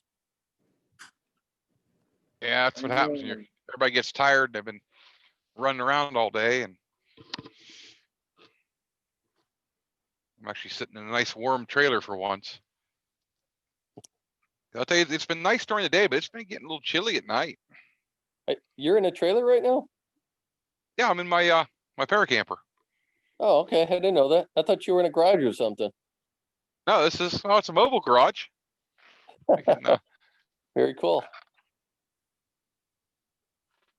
Oh, I see it. there's Okay. there's the motors and all the wings. Nice. Were you just kind of parked somewhere randomly? I'm over here at Nick Griffith's house, actually. Oh, okay. Plug my laptop back in. I pulled it loose trying to move it. It's gonna make it mad if I leave it unplugged too long. There we go. Whoop. Was shipping up too much. I got bright LED lights all over the ceiling in here. Yeah, I thought it was a garage because it was so bright in there. I thought you had regular light bulbs shining down. No, these are little like 20-inch long LED bar lights. I only have 2 of them on. There's 6 of them in here. Every rib in the trailer has one. Nice. I can do full operations on motors or electronics in here. Got to do a two-stroke video. How to split the case and put it back together. I could do that right here. I got enough tools. I even have the small press and got a tank of CO2 if we needed to chill it down. If you were only closer. Yeah, you could just bring it over here. I'd put it together for you. The only rule Yeah, is if I build a motor, I got to test it though. Yeah, you could test it. I might actually prefer you test it.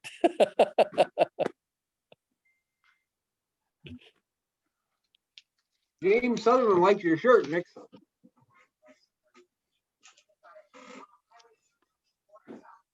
Unlike John here, I test them without butt landing. I learned how to not sit in my seat until I'm in the air. Hey, at least I butt landed while I was still on the ground. You butt landed from 50 feet up.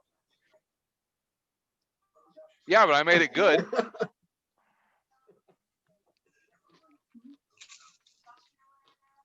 Hey guys, Thing is, I'm gonna jump out of here, have some dinner. I might be back later. okay, we'll should be here for a while. All right, guys, have a good one. Don't forget to subscribe to Crazy Uncle Bob. Yeah, absolutely, will do. See you guys. See you later. Right.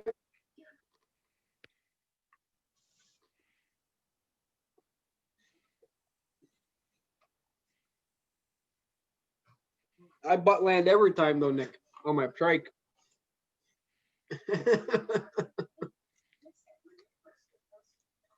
I don't know why, but past freaking 4 landings I had fucking sucked. I've crashed all 4. I haven't tore up no equipment, but I've crashed all 4. I guess I'm looking at the ground too much, not the horizon. Quit looking at the damn ground. Look forward. I know. I think that's my problem. I'm getting in the brakes a little too early.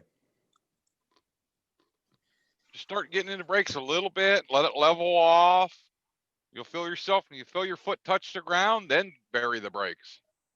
That's what I did first freaking 10 flights, but I don't know what the hell got into me. You got that looking down demon started. Yeah, I had the same problem. Quit looking down.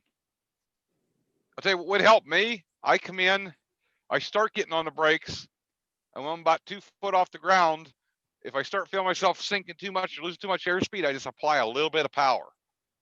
And I fly it down the runway under power and just wait till I sink in, let off the power, and pull the brakes on. Yeah, I just fly a little add-on 82, so I ain't pushing that much thrust, so I could go a little bit of power. You're right. I do it with a 130. That's how I got my landings from sliding on my knees to actually landing on my feet, was coming in under power and just playing around. I'd go and do touch and goes with it, and I finally learned what speed I need to come in at and where the brakes need to be for that wing I have. And my past like 28 or 29 flights now have been on my feet. All right, let me ask you this. This might be a stupid question, but when you go to fly to come in for a landing, say you're up at 1,000 and you want to come in down to the field, you're circling down until about what elevation until you start, to pretty much glide and hands up, let it stabilize, glide. What elevation are you at when you do that? For the most part, I like to be about 100 foot, and that's when I go hands up and I know I'm going to hit my mark and let it in.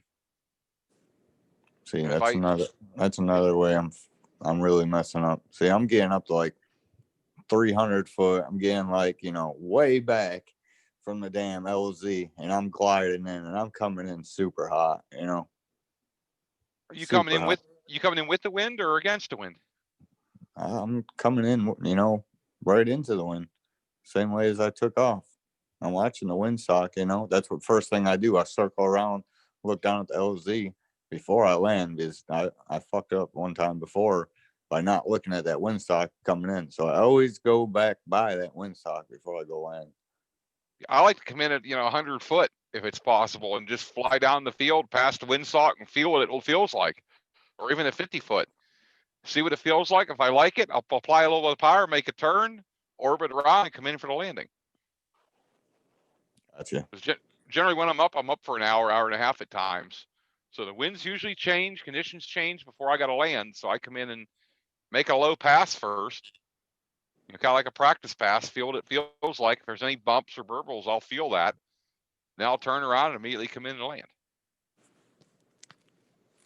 But I'm looking at the windsock the whole time. Like even if I'm coming in to land, I'll be glancing at it as I'm coming in because it can change on you. Yeah, flashlight too. Or you get some of them nights where it's switchy and it changes 90 degrees on you. It really screws you up. Yeah, when I was in New York, man, that was different too. But that was the reason why I flew up there. That was a couple weeks ago I flew up there, and I just really went because number one, to go on my own, get away from everybody down here, just to, I don't know, build up my confidence, and got up there, and I knew it was all the terrain up there, it's mountains, rolling hills. I knew it was gonna be a little bit bumpy, but Rotor City. Yeah, it was. First flight, morning flight, it was awesome. It was pretty much butter. But yeah, that next afternoon flight, yeah, it was bumpy, but like I said, I had to build that confidence. That's what it takes. You get out and just get in little bumps and work your way up to the nasty, trashy stuff. Yeah, I don't want to fly that nasty, trashy stuff. I'm only 125 damn pounds, freaking 7-mile-an-hour gusts. I'm getting thrown around, like a fucking rag doll. What wing you flying? 20, what is it, 21 Charger? It's a pretty lifty wing. Yeah, man, I got so much confidence in my gear. I fly that with Atom 80 on the Power to Fly Evo 8 frame. Nice rig. And it's all brand new, like I said. So that's the way I went. I didn't want to go used, and I fly with Independence Reserve. So good choice. Always fly with a reserve. Yeah, it's a little uncomfortable. I fly with the front mount because, thinking about it, if I ever got put in that spiral, like I said, my little ass ain't grabbing to the side. I won't even be able, with the G-forces, be able to grab the side if I ever went into a spiral or something. So I said, the heck with it. I'm just going to go with the front mount, clip in every time, and be done with it. So I've got a side mount right now on my air conception. I have nothing on the top 80. So what I'm probably going to wind up doing is buying a front mount reserve and I'll clip it on the front with the 80, and then for a second reserve when I fly the other one. Yeah, that's a good idea. I'm starting to get a little more brazen and starting to get into wing overs and just getting a little jiggy with it every now and then. So I think I really should be carrying a second reserve just in case.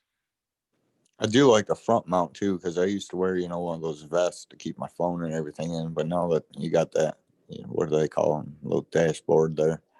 Well, I The got a mount. flight deck. A flight deck. That's what it is. I'm sorry. I got my Yeah, flight deck right here. And I can actually, you can unzip the bottom of this. They make a reserve to put in here. I can buy the Nice. reserve assembly to go in it. I just don't have it. Yeah, So that's what I might wind up doing, is just buying the reserve assembly for this bag and throwing that on there. Yeah, my Independence little container's got the Velcro and all on the top. It's perfect. I got Velcro on the bottom of my phone case. So that's just all I throw on. That's plenty for me. GoPro on the helmet and phone to watch where the hell I'm going. I tell you, these are what you need right here. Lone Star Paramotor makes this nice little, it's a steel cable with a rubber coating over it, retractable for your phone, and they give you a little backing that sticks to your phone. It's like a parachute repair material with a loop in it. You stick it on your phone, hook it to a little carabiner here, and you ain't got to worry about it falling. Yeah, I got a little retractable thing, but I gotta keep this little freaking tail thing on my damn phone case. It does get freaking annoying. It'd be nice to have something like that. Yeah, what's on mine? Just a little tiny Yes. tail with a loop in it, but it's actually sewn to a piece of parachute material. It covers the whole back of the phone. Oh, that's nice. And I can take when I'm not charging the phone, I roll it up here, and I flick the little rubber piece in the OtterBox over it, so it's not hanging out catching on things. Hell yeah! Well, they got them on their website or something. Yeah, they go on Lone Star Paramotor. They have the tether kits on there. I think they're about $20 or $25. They're definitely worth it. And it has a really strong spring, because I've got a Note 9, which is a very heavy phone, and I've dropped it, and it actually pulls it right back into the flight deck. You have to actually physically pull it away from the retractor. Yeah, I'd rather have it do that than me dropping down between my legs or something. That's what I worry about. I don't want to drop it, because anything you drop goes into the prop. Yeah, of course, unfortunately. It's one bad thing about a paramotor. It don't matter what it is, you drop it, it's going through that prop. Yeah, I had a problem with my frame. A lot of people don't know, but if that right swing arm, if you push it back to pretty much you're pushing into the airbox, and it fling that airbox right off. So I was leaning over, going ahead and firing it up, warming it up, and I didn't know I was pushing that right swing arm into the airbox as the thrust was pushing me down, and bang! Next thing you know, the airbox went off.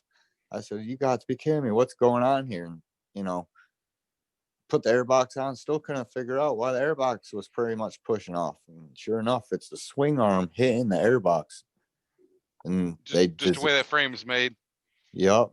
And everything. So I just machined some pretty much dowel pins, and I tapped the backside, and they got an existing hole already on that frame. I didn't have to drill no holes or nothing. I just turned down pretty much a dowel pin down to the diameter where it would just barely keep that swing arm from hitting that damn airbox. So I ain't got that problem no more. You made your own custom setup. Yeah, I had to. I even sent it to Power to Fly. I'm like, hey, y'all need to just go ahead and machine it down, put the damn 1/4-20 on the backside, and put it through the existing hole of that frame, and save people from blowing that out. They're like, well, we make a different set of arms and this, that, the other thing. I'm like, nobody wants to spend freaking over $200 for a set of arms. Yeah, why should you buy arms for a machine you already have?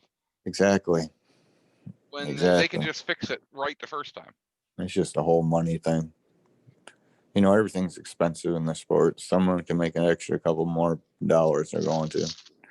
Well, that's one thing that really kind of pisses me off and drives me nuts in this sport is everything. I don't care what it is. There's an extra charge for every little thing you want to do. Everything. Yes, you're right.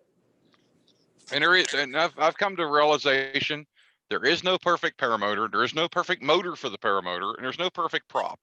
No. They all have little tiny things that'll drive you insane. You got to be perfect enough to fix all the shit that's not perfect enough, pretty much. Yeah, you pretty much have to pretty much make the motor what you want it to be, because there ain't Yeah. none of them that are tailored. You know, every Like one my of them's got bu- little quirks that you got to figure out. But once you figure them out, it's not bad. Exactly. Like my buddy, he's experimenting with the brass bushing for the freaking monster, whatever you call it, 185. And damn, he's, experimenting with the thicknesses, everything else. So it's pretty cool. He's reverse engineered it, turns it down on the lathe. It looks exactly the same, but a little bit thicker, a little bit thinner, just to experiment with it all. Just trying to make it better. That's all. And that's what you got to do. Shoot, he makes his own arms and everything. Plus, we could do the same too. We got a water jet and everything. We could blast them out wicked fast. You should start doing it. Yeah, I know. There's, like I said, there's tons of money to be made in it, but it all depends what you want. You do, like I went and spent $200 on PPG lights when you go and damn open up your little shed right there, garage, and for $60 you got them made. So it all depends on who you are and what you exactly want. You know, like PPG lights, I like the product. I think it's a little expensive. And being the fact I do electronics, I'm just building my own set. But I found lights that are even brighter. I just got to get around to get all the programming done, and I'll have a set put on my machine. Yeah, they're nice to have, that's for sure. Like I said, plug and play though, that's what I paid for. Yeah, it's for a lot of guys that can't do electronics, can't solder. They're great. But if you know how to solder, you know how to do the work, you can actually build yourself something, tailored to your machine. Yeah, that's right. Give me a piece of material and I'll make it, whatever it is. But when it comes to wires and shit, oh hell no, too much. Oh, come on. If you can program a CNC machine, you can learn to solder. Yeah, man, that's it. Yeah, but people don't understand. Program a CNC machines easier than what they think. It's like freaking grids back in like second grade when you had to go X over 1, Y up 2. You're just actually adding another axis. You're adding a Z, which is your tool to come down and go around a part. It's pretty simple. Yeah, it's not rocket science. I mean, I have CNC equipment. I have 3D printers. It's all fairly easy to work with. Yeah, you tell it what you want it to do, and it'll do it. Most of the time. Most of my shit's all conversational. Like I run Mazak machines, like freaking $450,000 machines that I run.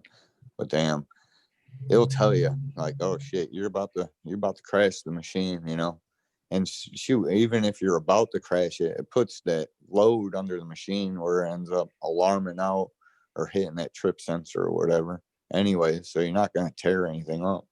Oh, so you can't even crash a damn thing. It's no, idiot proof.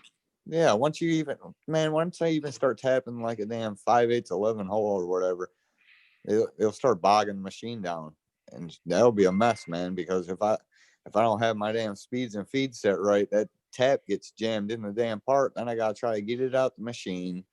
All that other crap is they alarm out. They don't want you to crash them. That's why I like the old school machines. The old school machines didn't have that because people weren't stupid. You didn't have to idiot proof everything, You didn't have to put or have a safety meeting every single day about people sticking their fingers in the wrong holes, and this, that, the other thing. It's bullshit. It really is, man. It's like you can't look out for yourself and, this, that, the other thing. But no. Oh, a lot of people shouldn't touch a power drill, let alone a lathe or a mill. Yeah, some people shouldn't even be letting building, let alone that, Yeah, don't let them around the equipment. They're liable to get hurt just looking at it. Well, you tell them to put on a pair of safety glasses and they forget to do that, Yeah, I'm guilty of that every now and then, but I think there's some tools you don't need to have safety glasses on to operate. Oh, no, definitely not. But when you come around our machines, you should definitely have some eyewear on because chips are flying. Yeah, it's and usually about 2,000 degrees. So once they get in a little goatee here and you hear them start sizzling, you might want to get it out fast because it's going to hit skin. Yeah, that's the problem. The high speed machining, that stuff flies off and it's screaming hot when it hits you. Yeah, but that's what you want. You want the heat in the chip. You don't want your heat in the part, because that's when your part starts to form, your flatness starts to go away. You start moving the metal.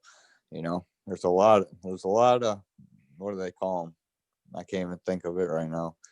But a lot of people don't think that metal moves even with the temperature of your hands. So our whole our whole shop is 70, 72 degrees just to keep the metal at the same, I mean. Yeah, because the machines will come out of true if you get them too hot or too cold. Yep, exactly. It's crazy. And the tolerances we hold, the bearing sizes plus or minus 0.5, which is crazy. Yeah, You're that's a tight. piece of your hair is 3,000ths. That's 3,000ths. That's freaking 5-6 times 5/10. So you got to cut your hair pretty much 3 times the long ways, and that's the tolerances we deal with. What are you building that you need that kind of tolerances? Catheters, intravenous tubes, pretty much all medical supplies. When you go in and you get hooked up to an intravenous tube and all, that's our product, is what you got hooked to you. We make You're making the molds stents. for that. Yeah, see, the molds are on the other side. I pretty much make the machines that make the product. It's pretty much big extruders, plastic extruders, what it is. Okay. And so, yeah, I make the machines, but on the other side, yeah, they're making the molds, the mandrels. So pretty much they're shooting plastic over this thing that looks like a pen. They're blowing air through it to pretty much create an ID. And then they got another thing that's over the OD, creating the OD. So that's pretty much how your tubing is created. It's all pressure, air, force, heat. I've worked quite a bit in the I do refrigeration, heating, cooling, but I did a lot of chillers for a few years and worked in a lot of plastic extrusion plants where we had to keep the water temperature exact. Exactly. Yeah. Because of those machines. We got a lot of chillers in our shop. We got a lot of wire EDM machines, so we got a lot of chillers. That process really intrigues me. That EDM is so neat to watch. Yeah, that's actually, seeing how this COVID shit hit and everything, we're kind of low on work. So actually next week or next month, November, I'm actually going out to plant to actually watch the whole entire progress, from the bottom up, all the parts that I made and everything, because I don't know what I'm making half the time. I get a blueprint, I get a piece of material, and I just program and go to town, inspect it out, send it out the door, But now I get to actually see what I made, how this whole process is being done. So yeah, that'll be kind of cool. What I found to be neat was one plant we were working a couple years ago that was using EDM to make the molds for vinyl window trim and siding. They use the EDM wire machines to cut that. Oh. They were switching over from that to metal centering printing of stainless steel. Wow. And it was actually faster and cheaper than EDM. Yeah, that laser is something else. Well, it's laser centering. They take powder and they melt it with the lasers hitting in 3 different angles on it. So they're basically taking a powder of stainless steel and literally making the part from that in a 3D printer. Yeah, that's crazy. I went out to Kentucky last October, and got to watch the new machines. So pretty much if I take too much material off a part and it could be rewelded, I bring it over to the weld shop. Well, now they got these machines, like you're saying, you add powder to this damn CNC machine and you tell it to go back to that point there you just at milling and tell it to fill in exactly what you just took off.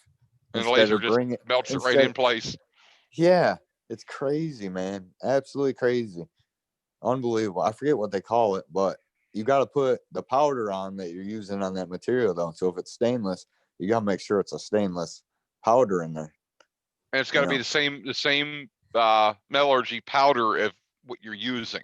Yeah, it's crazy. Different grade stainless will require different filler materials. Yeah, it's wild, man. Technology is blowing up. It's really unreal the way technology is now.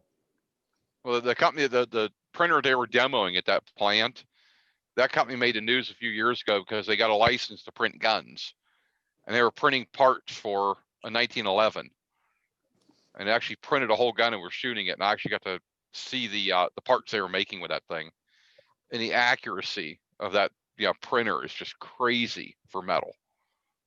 Yeah, that's awesome. It's extremely expensive equipment and expensive to print, but if you have to make a one-off part, you need to make it fast. That's the machine to do. Yeah, definitely. I mean, we charge $120 an hour for machining parts. What we charge, and I mean, most of our parts, man, they're not getting done in a couple hours. That's a lot of money. So That's where the offset is on that machine. it That almost puts paid. you don't have to machine it because now Yeah. you're printing the part already machined. Yep, done right off the Yeah. press. Yeah. One man operation too. You don't have to sit there and send it to 3 different guys to get one job done. Nope. One guy goes and sets the machine up, hits print, and stands there and watches it. Yeah, so it pretty much pays for itself in that aspect. I think it's a really good for what they're using at that plant. I'm not sure how it was going to work out for them, but I think in a lot of the one-off molds they were making, it was going to work good. I really see that thing in an R&D environment to be an asset. Because rather than machining a part and going, oh, we'll see if this works, now you just print the part. Yep, that's and right. see if it works. That's right. It's kind of bad. It's going to put some of the machine shop stuff out of business or slow them down, but it's also going to make production of new stuff a lot better. But there's always going to be a need for that repair. Of course, that's what pretty much we do a lot of repairs, because to remake that whole part, they don't want to pay that, So just like it's easier to weld it up and machine it back down again. Yeah, like today they crashed the machine. The only thing I really had to do is pick up on the bore again, go down and, machine the face down to about 40 thou deeper to where it cleaned up, where they didn't, crash it. And that was it. Send it on again. It's most of the stuff that they got in the print is, way over tolerance. It's not what they really freaking strive for. It puts the price way up. They don't understand that. But then when they get it by wanting super tight tolerances. Yeah, man, the price goes way up when you do that, because you got, like, when they want to hold, plus or minus 1 thou on flatness, you got to order ground material. So right from the get go, right when you order that material, it's already skyrocket, Versus grabbing a piece of stock off the shelf and doing it. Yeah, if you up it to plus or minus 5 thou, shoot, our machines will hold that, and you don't even have to put it on the grinder. Once you put it on the grinder, it's taking a lot more time. You got to set up the grinder, then you're only taking like 2/10 a pass to get down, and you gotta leave like 5 thou per side, so it takes you freaking 8 hours to machine 10 thou off. It's not worth it. Yes, I build parts these hit miss engines. We're 10,000ths clearance on a lot of things on those. I mean, there's no. Yeah, caliper jobs. Yeah, everything I deal with bore mics and mics. Everything's pretty much tight as hell. I've built some freelance engines just from half drawn up plans with 3,000 to 4,000 clearance in them, using rubber O-rings for piston rings. Well, they run great. You want movement. They don't understand. You make something rigid, something's gonna break somewhere. You know what I mean? You make stuff tight, guess what you're gonna have to do? Get the hammer, beat it together. Why do you want to do that? You clearance hole everything. If I'm bolting something together, I got a clearance side on that counter bore. I got a clearance hole through that where that bolt's going through to the tap, so I can wiggle that thing around and everything. So if it's off a little square, I can bump it around and knock that thing right in the square, make everything line up the way it's supposed to. If you don't have that tolerance, but so damn tight there, you ain't moving nothing. Same thing with gearing. A lot of people, high damn tolerance on gearing. Then you get in there and you wonder why your gears are all tore up. Yep. There you go. You You need a don't little have bit of no, room for the oil to go in there. yeah, you have no slop in there at all.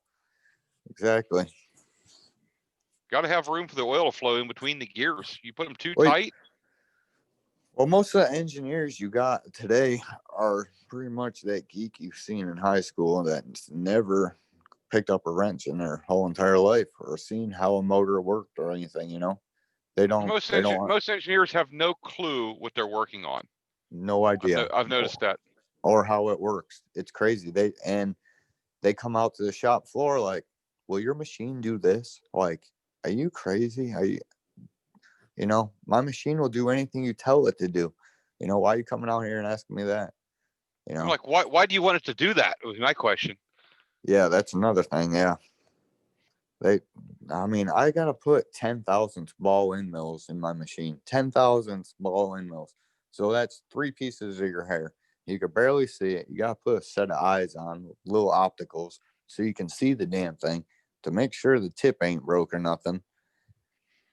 But thankfully, technology, I just press it in there, tell it tool, touch off, what diameter, it'll go in there, it'll beep a couple times, it'll tell it what diameter, it'll automatically put that, you know, technology into my machine. So when I go run a part, it already knows the diameter of that tool, what it's cutting, how deep to go, you know, all that stuff. But yeah, engineers don't know nothing.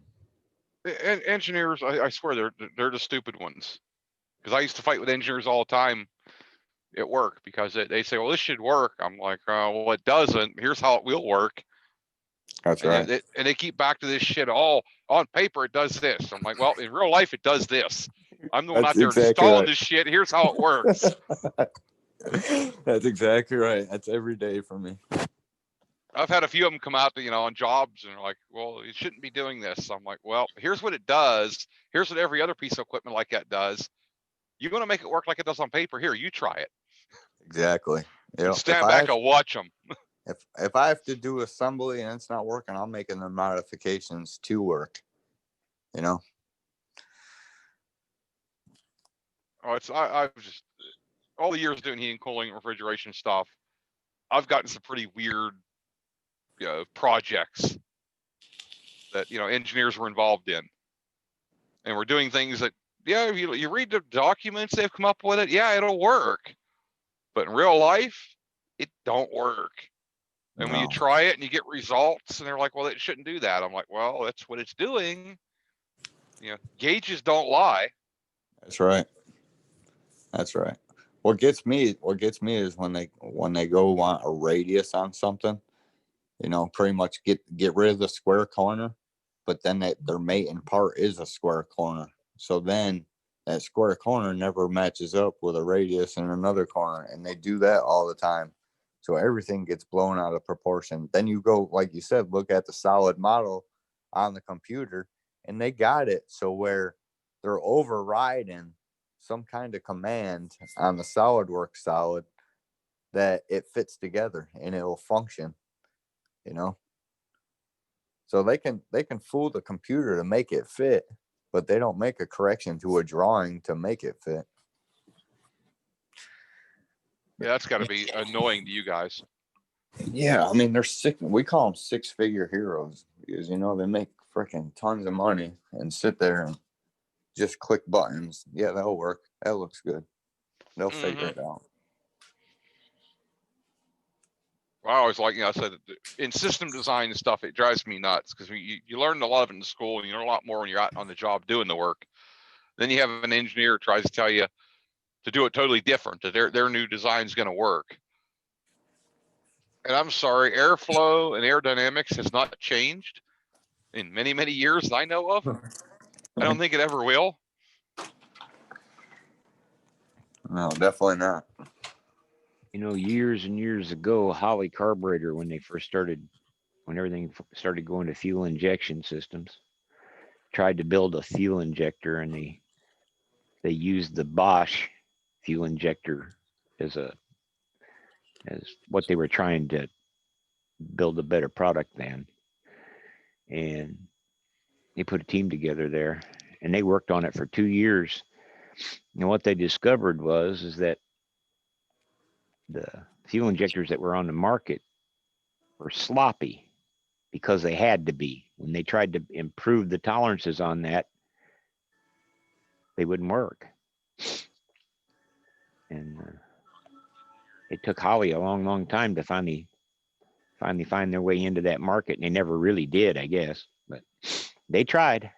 They made that. I've got one of them at home. I had a couple of them done on boats that were that one piece like a carburetor with an injector on top of it. Yeah. And they were decent units. I mean, for an aftermarket. Yeah.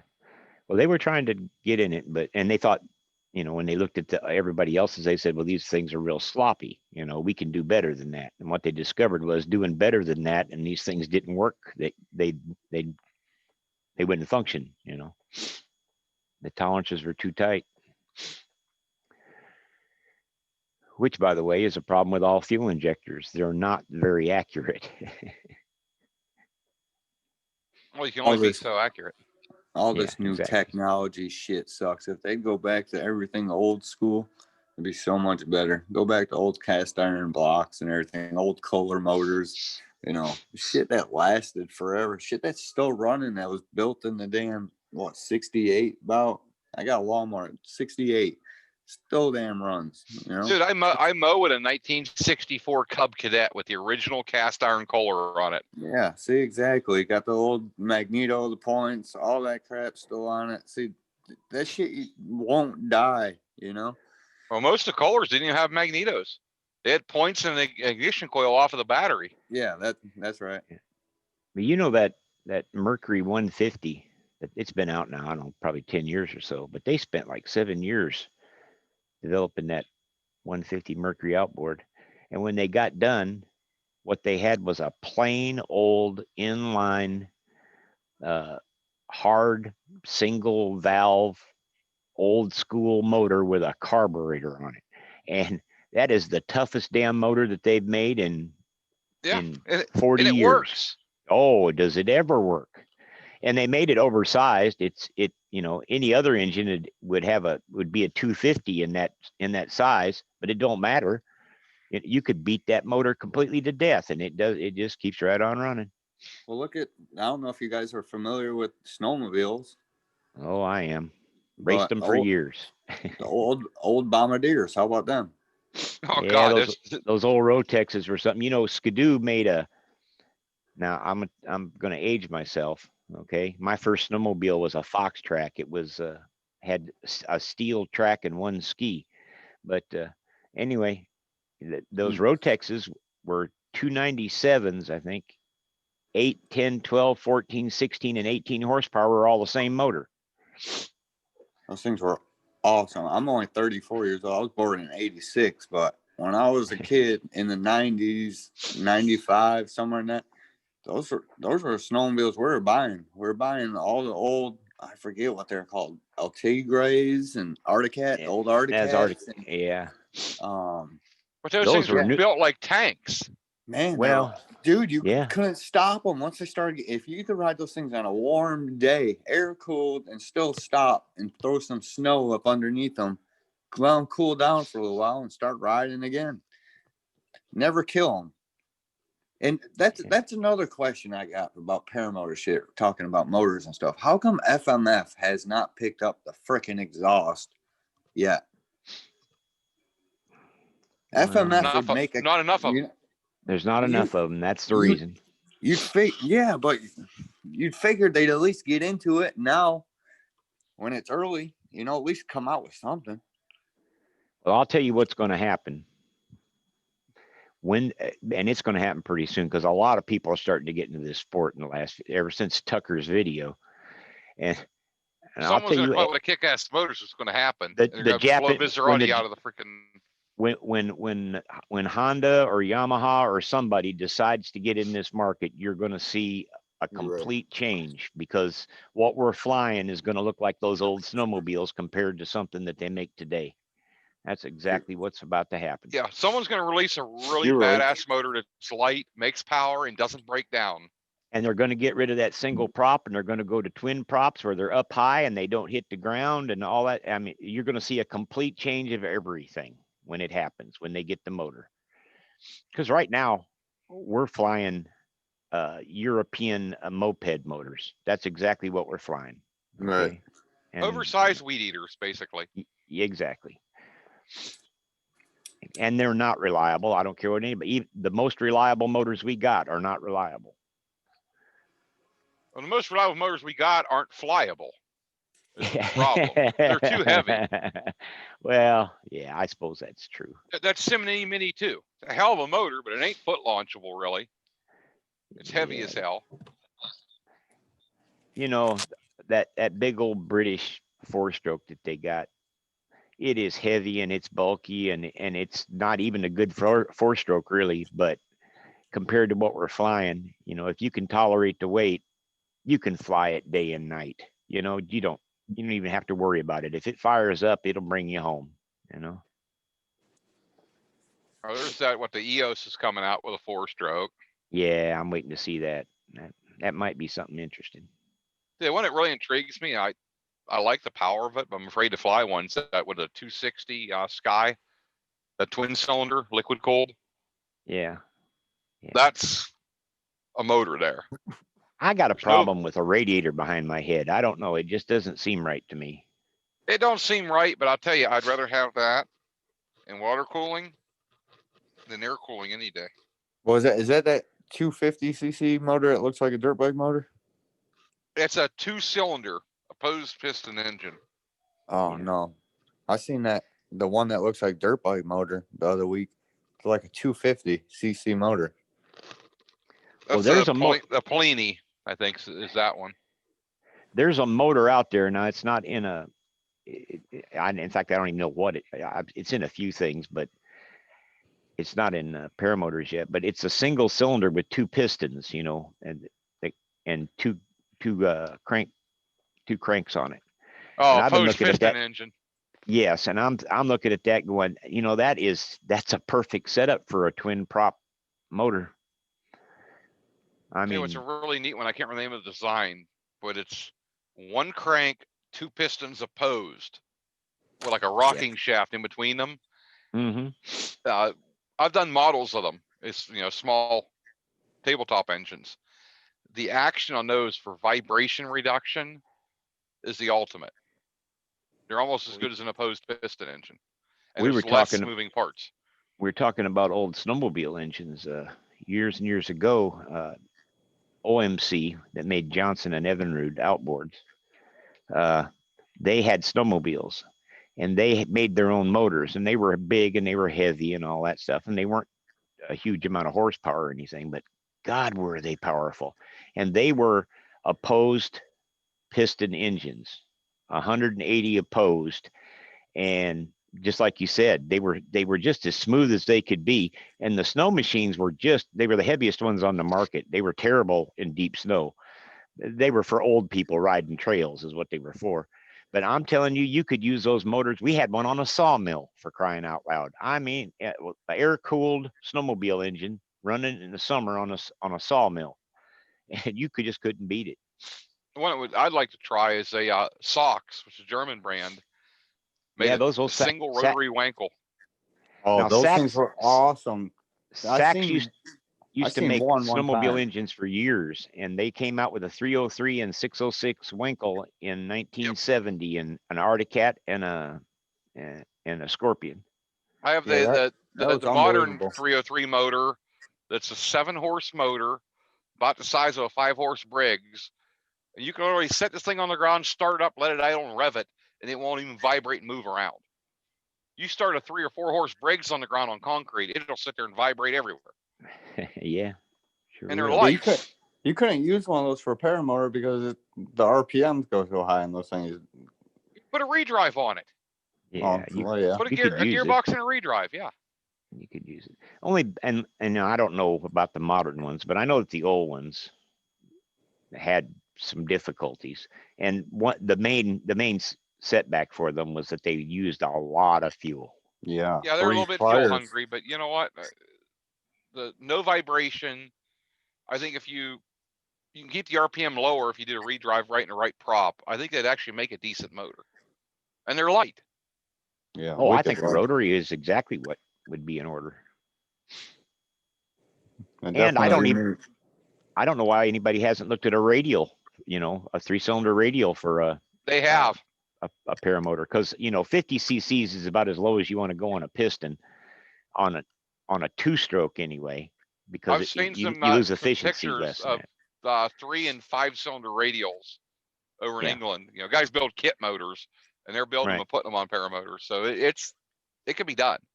Well, I was looking at some of the motors of those big models, those airplanes, the RC airplanes that they buy. They've got some that will work. They've got some up at in the 14, 15 horsepower range. They got And they some in don't the weigh. 30 horsepower range.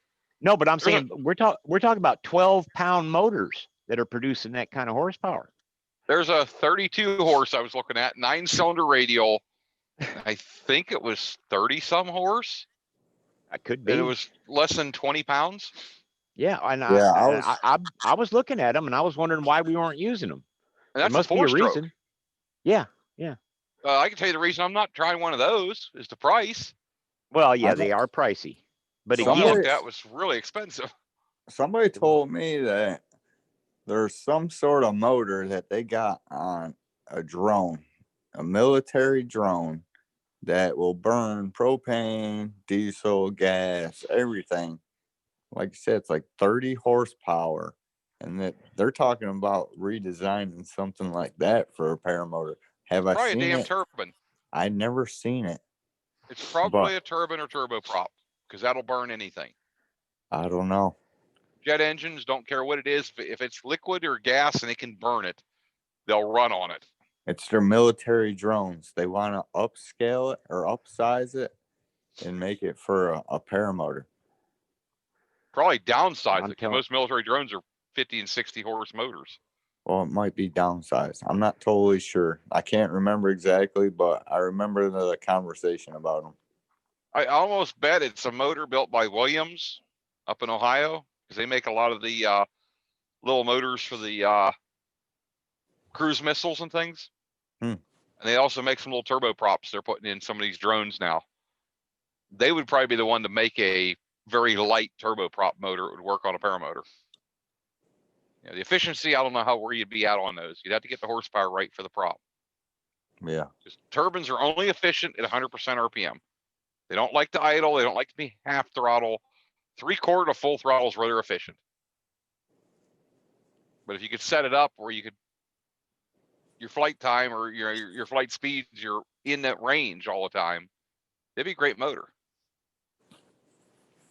Well, I've got a nephew that races go-karts, and several of these whatever the sanctioning bodies are that do the go-kart racing, there's been, I guess, one company lately, but there was a few of them that were building motors that these kids could use to race their go-karts, so that they were, in the relatively competitive things. But at any rate, they're basically modified lawnmower engines, I guess.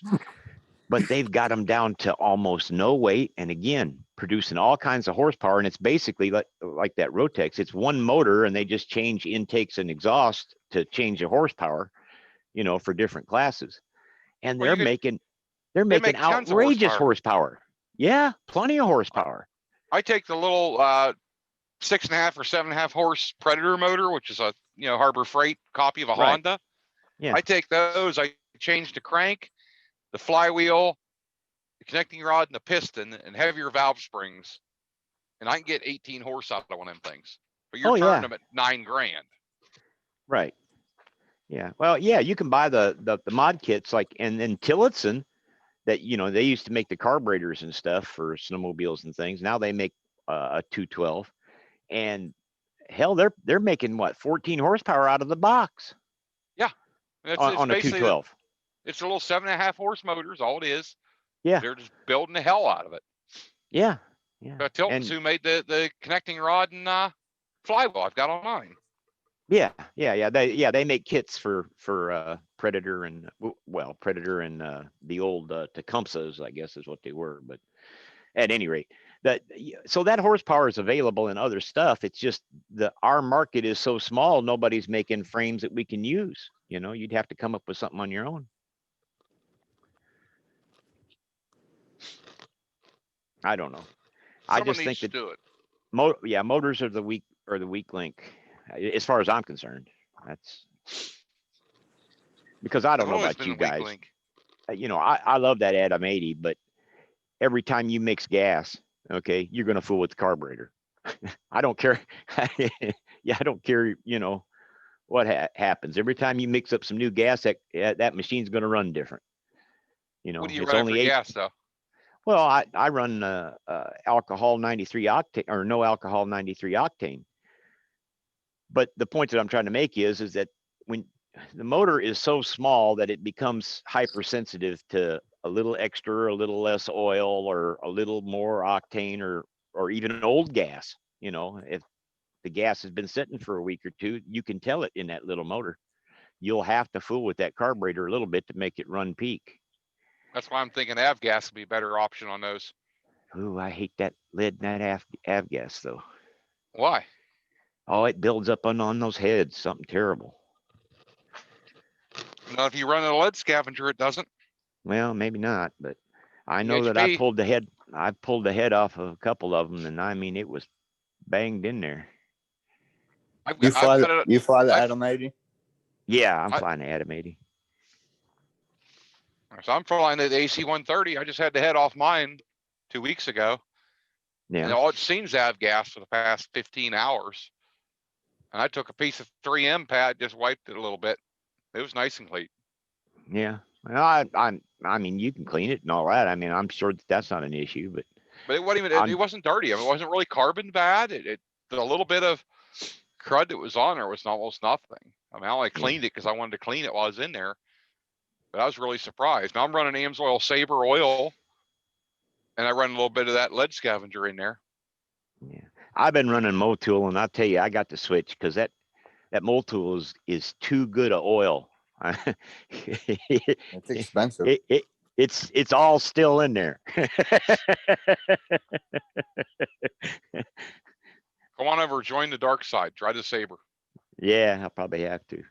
Yeah, I need to change it. I mean, it works well and all that, but I mean, if there's a place for oil to come out, it'll figure that Motul will be there to come out. I can't complain. I ain't had any trouble with this Adam 80 at all. I had a problem when I first got mine. Just the clutch pad came. I crunk it up one day and my prop started spinning right from the get-go. I said, what in the fuck's going on here? And damn, sure enough, one of the clutch pads came off. Oh, yeah. Well, but, those things can happen. Yeah, especially new stuff. Besides that, I prime that bulb. I pull it 2 times, and she's firing up. Yeah. Every time. That's one thing I'll say with the top 80, man. I pull the choke on, and the first pull, it lights up every time so far. Yeah. I can't complain with it. I've enjoyed flying it so far. I think my cruise RPM is like 7,000. Oh. Well, the only, and it's not a complaint, but I messed up and put an E-prop on there. Oh, no. And, oh, Lord, I broke it, but it didn't take me long to break it. I'm telling you, the thrust went down so bad that I almost couldn't take off. I mean, it was bad. They say that's horrible. I got a 125 on mine, but I did buy a 130. So when I do get better, I'll have a little bit more thrust. But I just went with the Helix, Yeah, well, that's what I got on there is a Helix. That's what I had. So smooth. You don't even feel that thing running on your back. Now, I will have to say that E-prop, I know why some people like it because it does spin up a lot faster. So, if you're Tucker God or whatever and you're flying 2 inches off the ground, it's definitely an advantage, because I mean, it spins up really fast, but it just got no torque out the hole. I was having to run damn near twice as far across the field to get off the ground. What wing do you fly?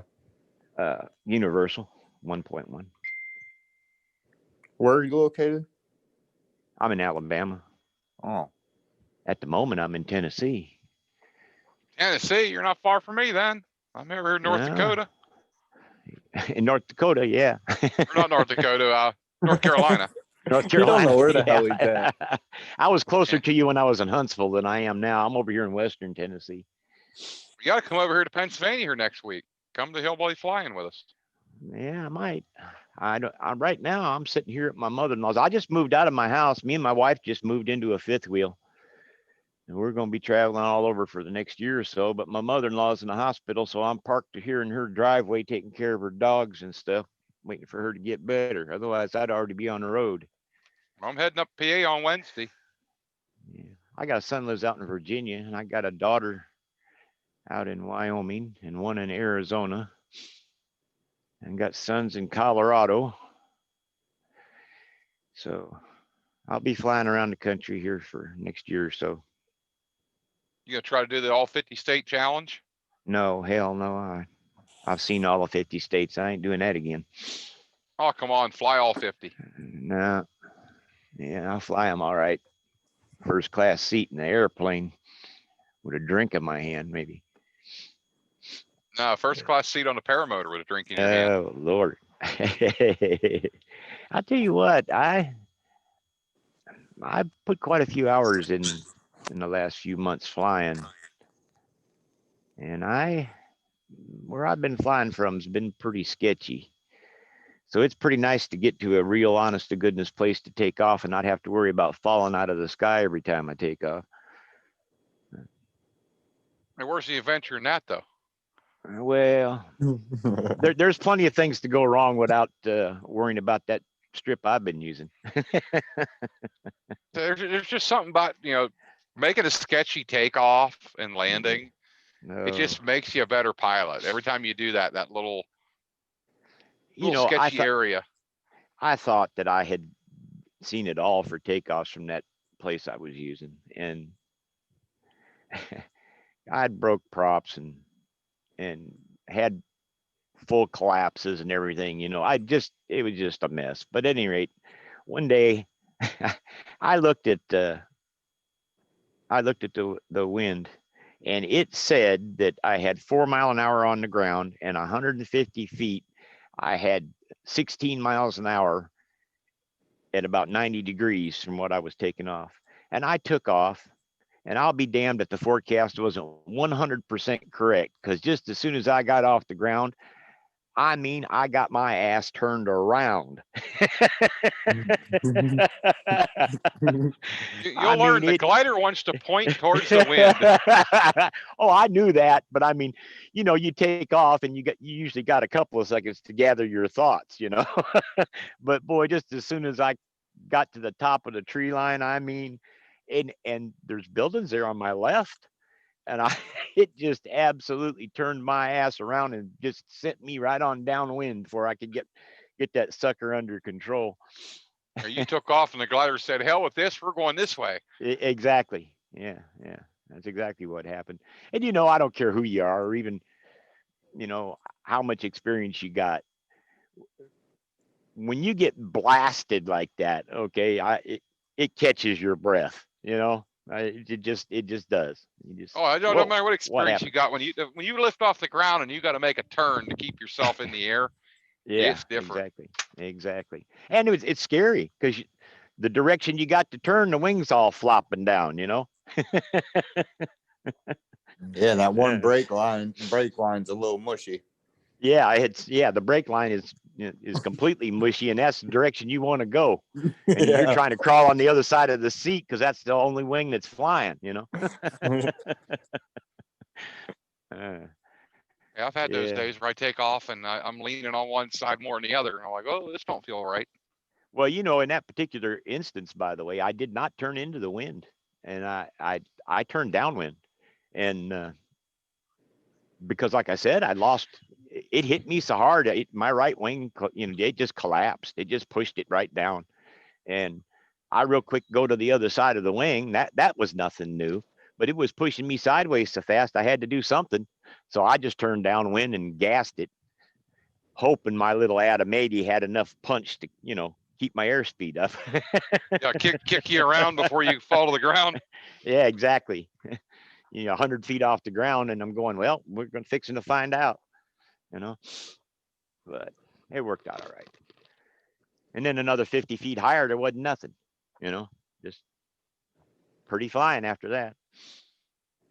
But anyway, my point that I was trying to make was forecasts are usually pretty good, but they're not usually that accurate. But that day, boy, they couldn't have hit it any more accurate. It told me what was going to happen. I tend to look at the forecast really, really well before I take off, and they're usually pretty accurate. Yeah.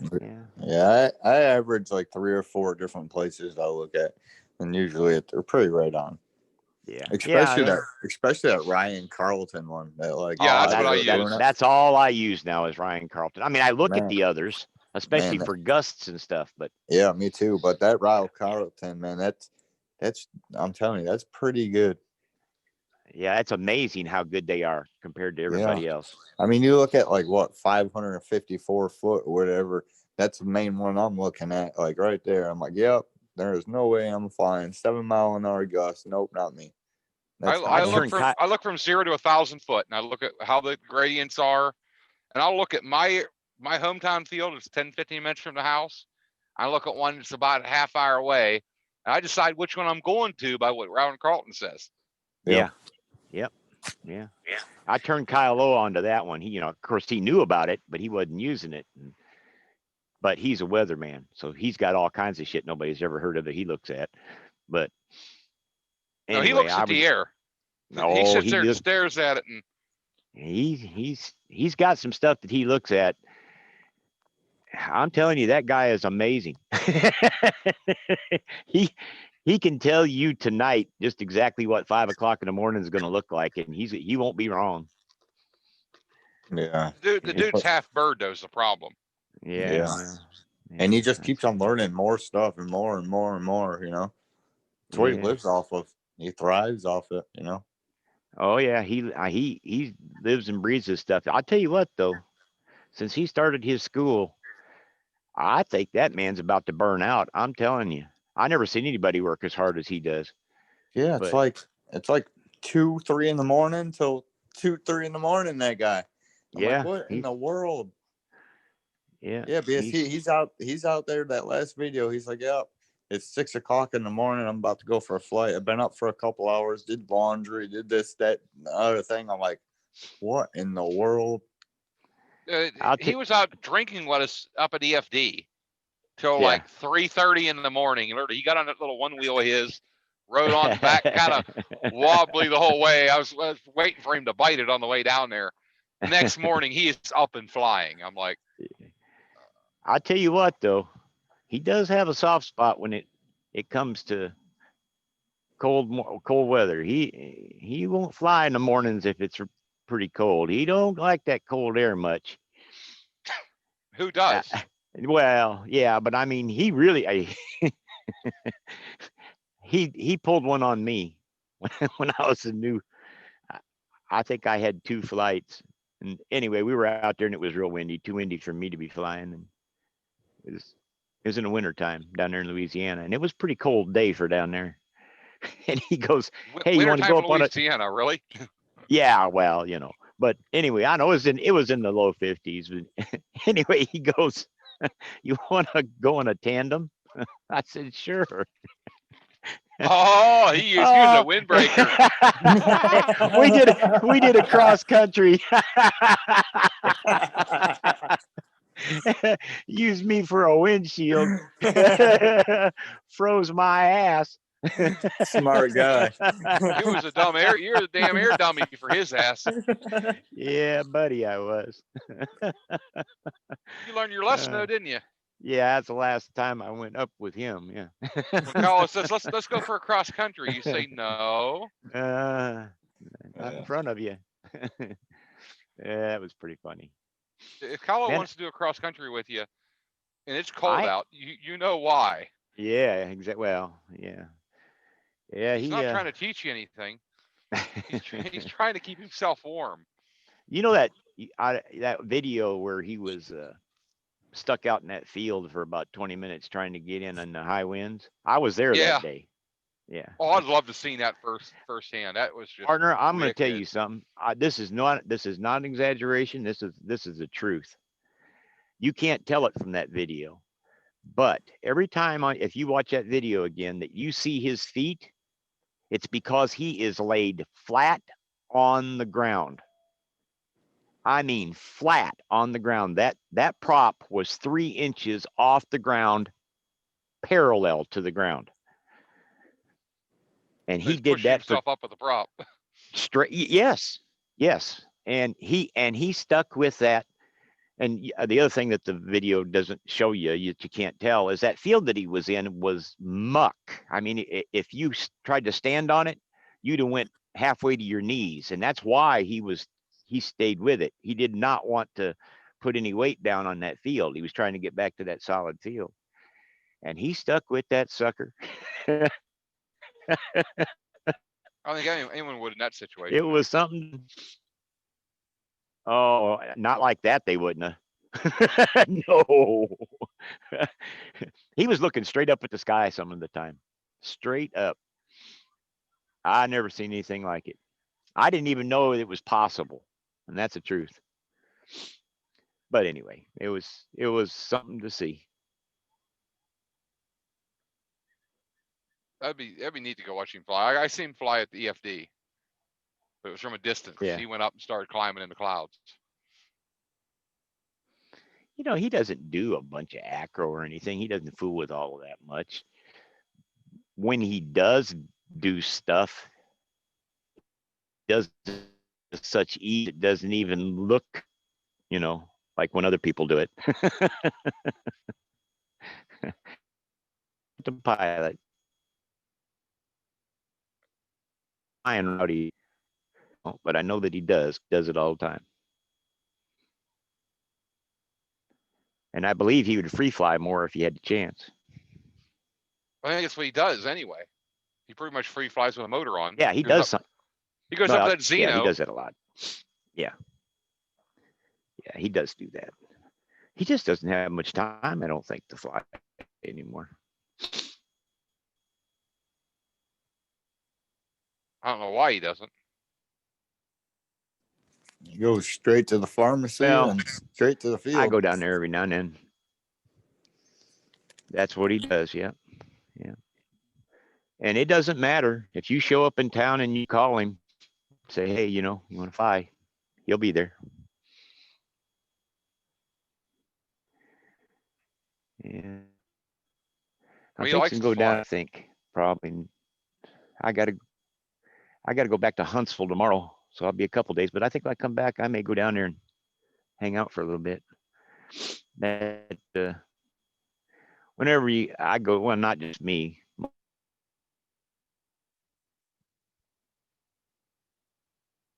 everybody seems to go down to Go down there, college there'll place be to fly. 24 people out there. Yeah, yeah. What he'll do is he'll have students out there, you know, kiting and stuff, and that's what. There's still people around that he's trained. They go out and help the students while he's doing his stuff there, waiting on, you know, good air for the students. Got plenty of people about. And, you know, you don't mind doing that. You go down there and you just hanging out anyway. Just chilling with him. I couldn't do what he does, though. I don't think. Yeah, just he'd be. Don't usually doing anything but flying, I guess. Down there, that is like, and the sky was so full of people that it was damn near dangerous, you know.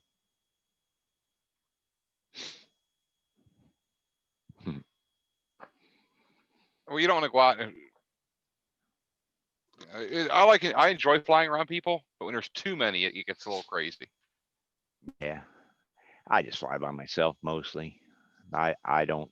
There's people, you know, there in Huntsville. There's Rocket City paramotor guys, and I fly with them a couple of times, but they don't care to try to fly out of my little airport that I use there. In fact, they've posted on their thing and it's dangerous there, and they're right, it is.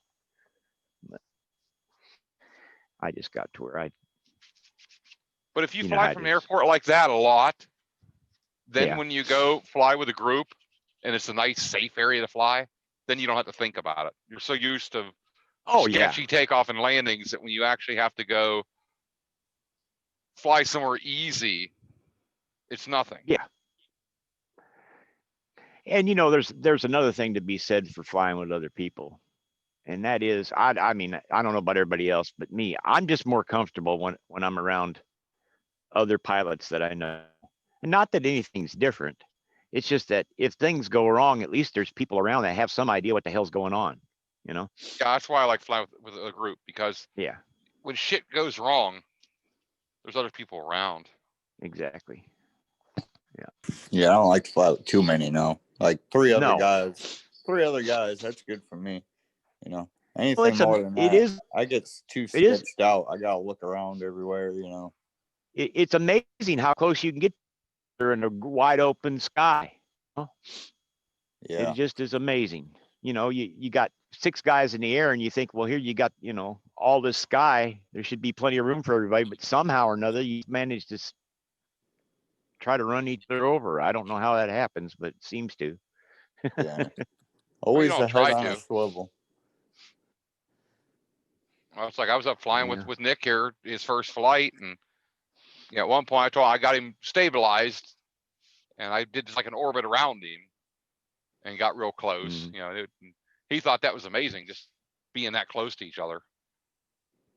Yeah.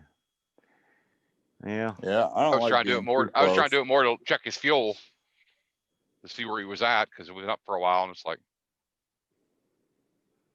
it's real hard with these mini planes because the way the tanks, it's so big. It's it hangs out of the back. It rolls Yeah. back. It's hard to see when it's in the lower portion of fuel how much is actually there. It's 1 or 2 liters looks like maybe a ½ inch in the tank. I was over at Kyle's. I don't remember. It was quite a while ago. And he had several students out there, and we'd been helping him kite, and the winds were pretty bad. They were kiting mini wings, and they calmed down some, and so I took off. I think Bill H was there, and David was there. Anyway, I took off, and I was going to do some. I was going to practice some landings and takeoffs and stuff, but it was so perfect to air that I thought I'd just fly. So I just kept flying, and I flew and flew and flew, and I don't know how long I was in the air. Anyway, I came down low down the runway, and I guess Kyle saw me and mentioned to somebody that I was out of gas, and I had no comms on the ground. And I got to the road, and there was a Jeep parked on the side of the road with some kids watching us fly, and they were waving. So here I go to show off, of course, right? It's what you shouldn't do. And That's I where it flew goes down. wrong real quick. Yeah. And so I got down there, and I'd made a couple laps and was waving and carrying on, pointed away from there, looking at a field with about 12 big black bulls, nothing but bulls in that field. And my motor went plumb dead. And I was 150 feet off the ground, going 180 degrees away from the runway. And I was fixing to go down right in the middle of those damn bulls. Oh. And I had to make a choice really quick. And I went ahead, and I had no idea whether I was going to make it or not, but I didn't want nothing to do with those damn bulls. And I pulled a 180, and I caught the end of that runway by about 6 feet. I mean, I just barely got into that runway. Yeah. I got away with that one. But one of those bad choices that worked out okay. One of those bad choices, you're like, oh shit, this could go wrong real quick. Yeah, it almost did. Because there in Louisiana, there's plenty of flat places to land, but where there ain't flat places, there's a big deep ditch. Oh, something you don't want to land into. Exactly.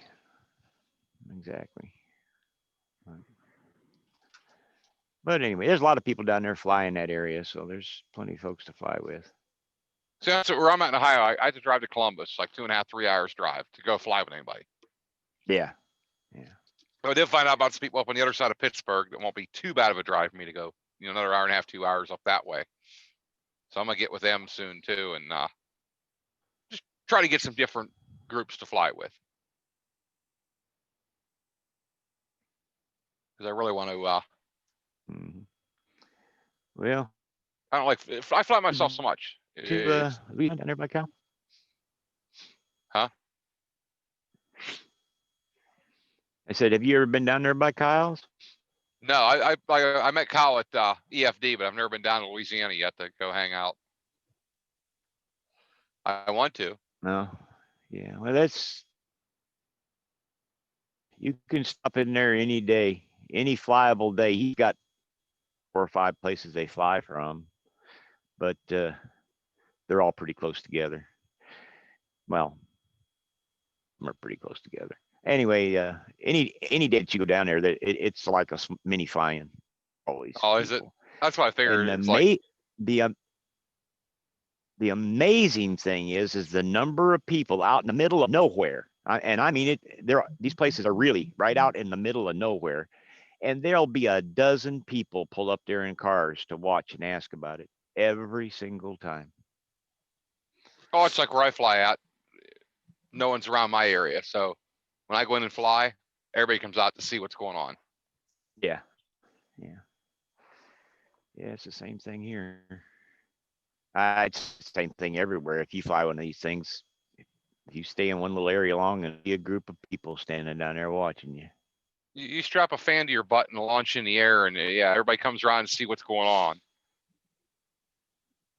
It's like I was right here at this location this last spring, and I was gonna maybe take off across the road here in this field, and I was waiting for the wind to die down because it was really bad, and it got late and it wasn't dying down enough, and I went to call it, and I went to haul all my stuff in, and there was a Jeep with a girl and her dad in it parked right there in the field with me. The little girl said that she had her dad bring her over here. She'd seen me flying before, and she wanted to watch me fly.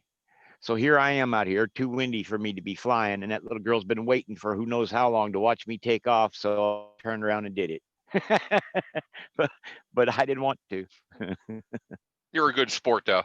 Yeah, it turned out all right, but it might not have. I didn't have to run far to get off the ground, I can say that.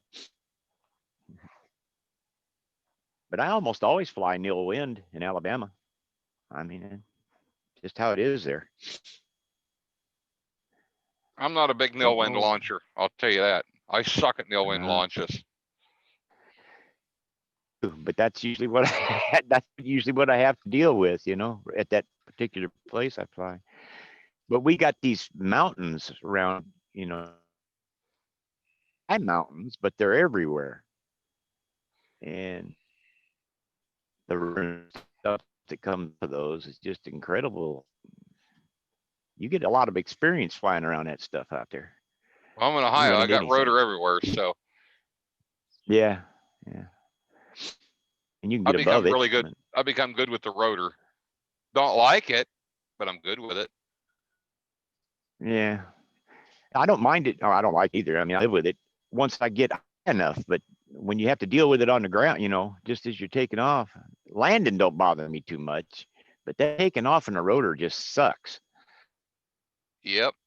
Because I'm told to take that second run, if it drops me somewhere, but I don't know.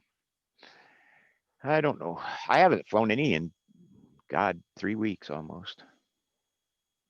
I've been moving, getting all that stuff out of our house so we could get moved into this trailer. Should have flew today. It was a good day to do it.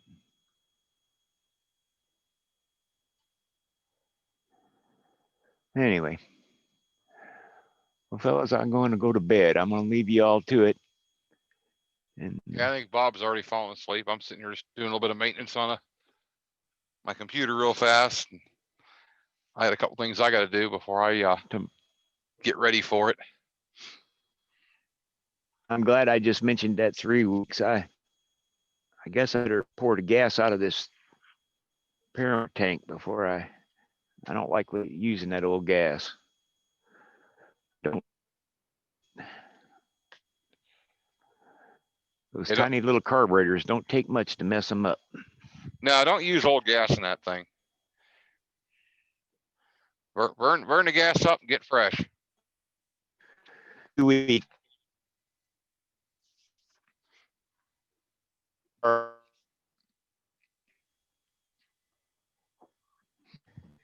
Well, anyway, I'll see you later. We'll talk to you. Nice having you on.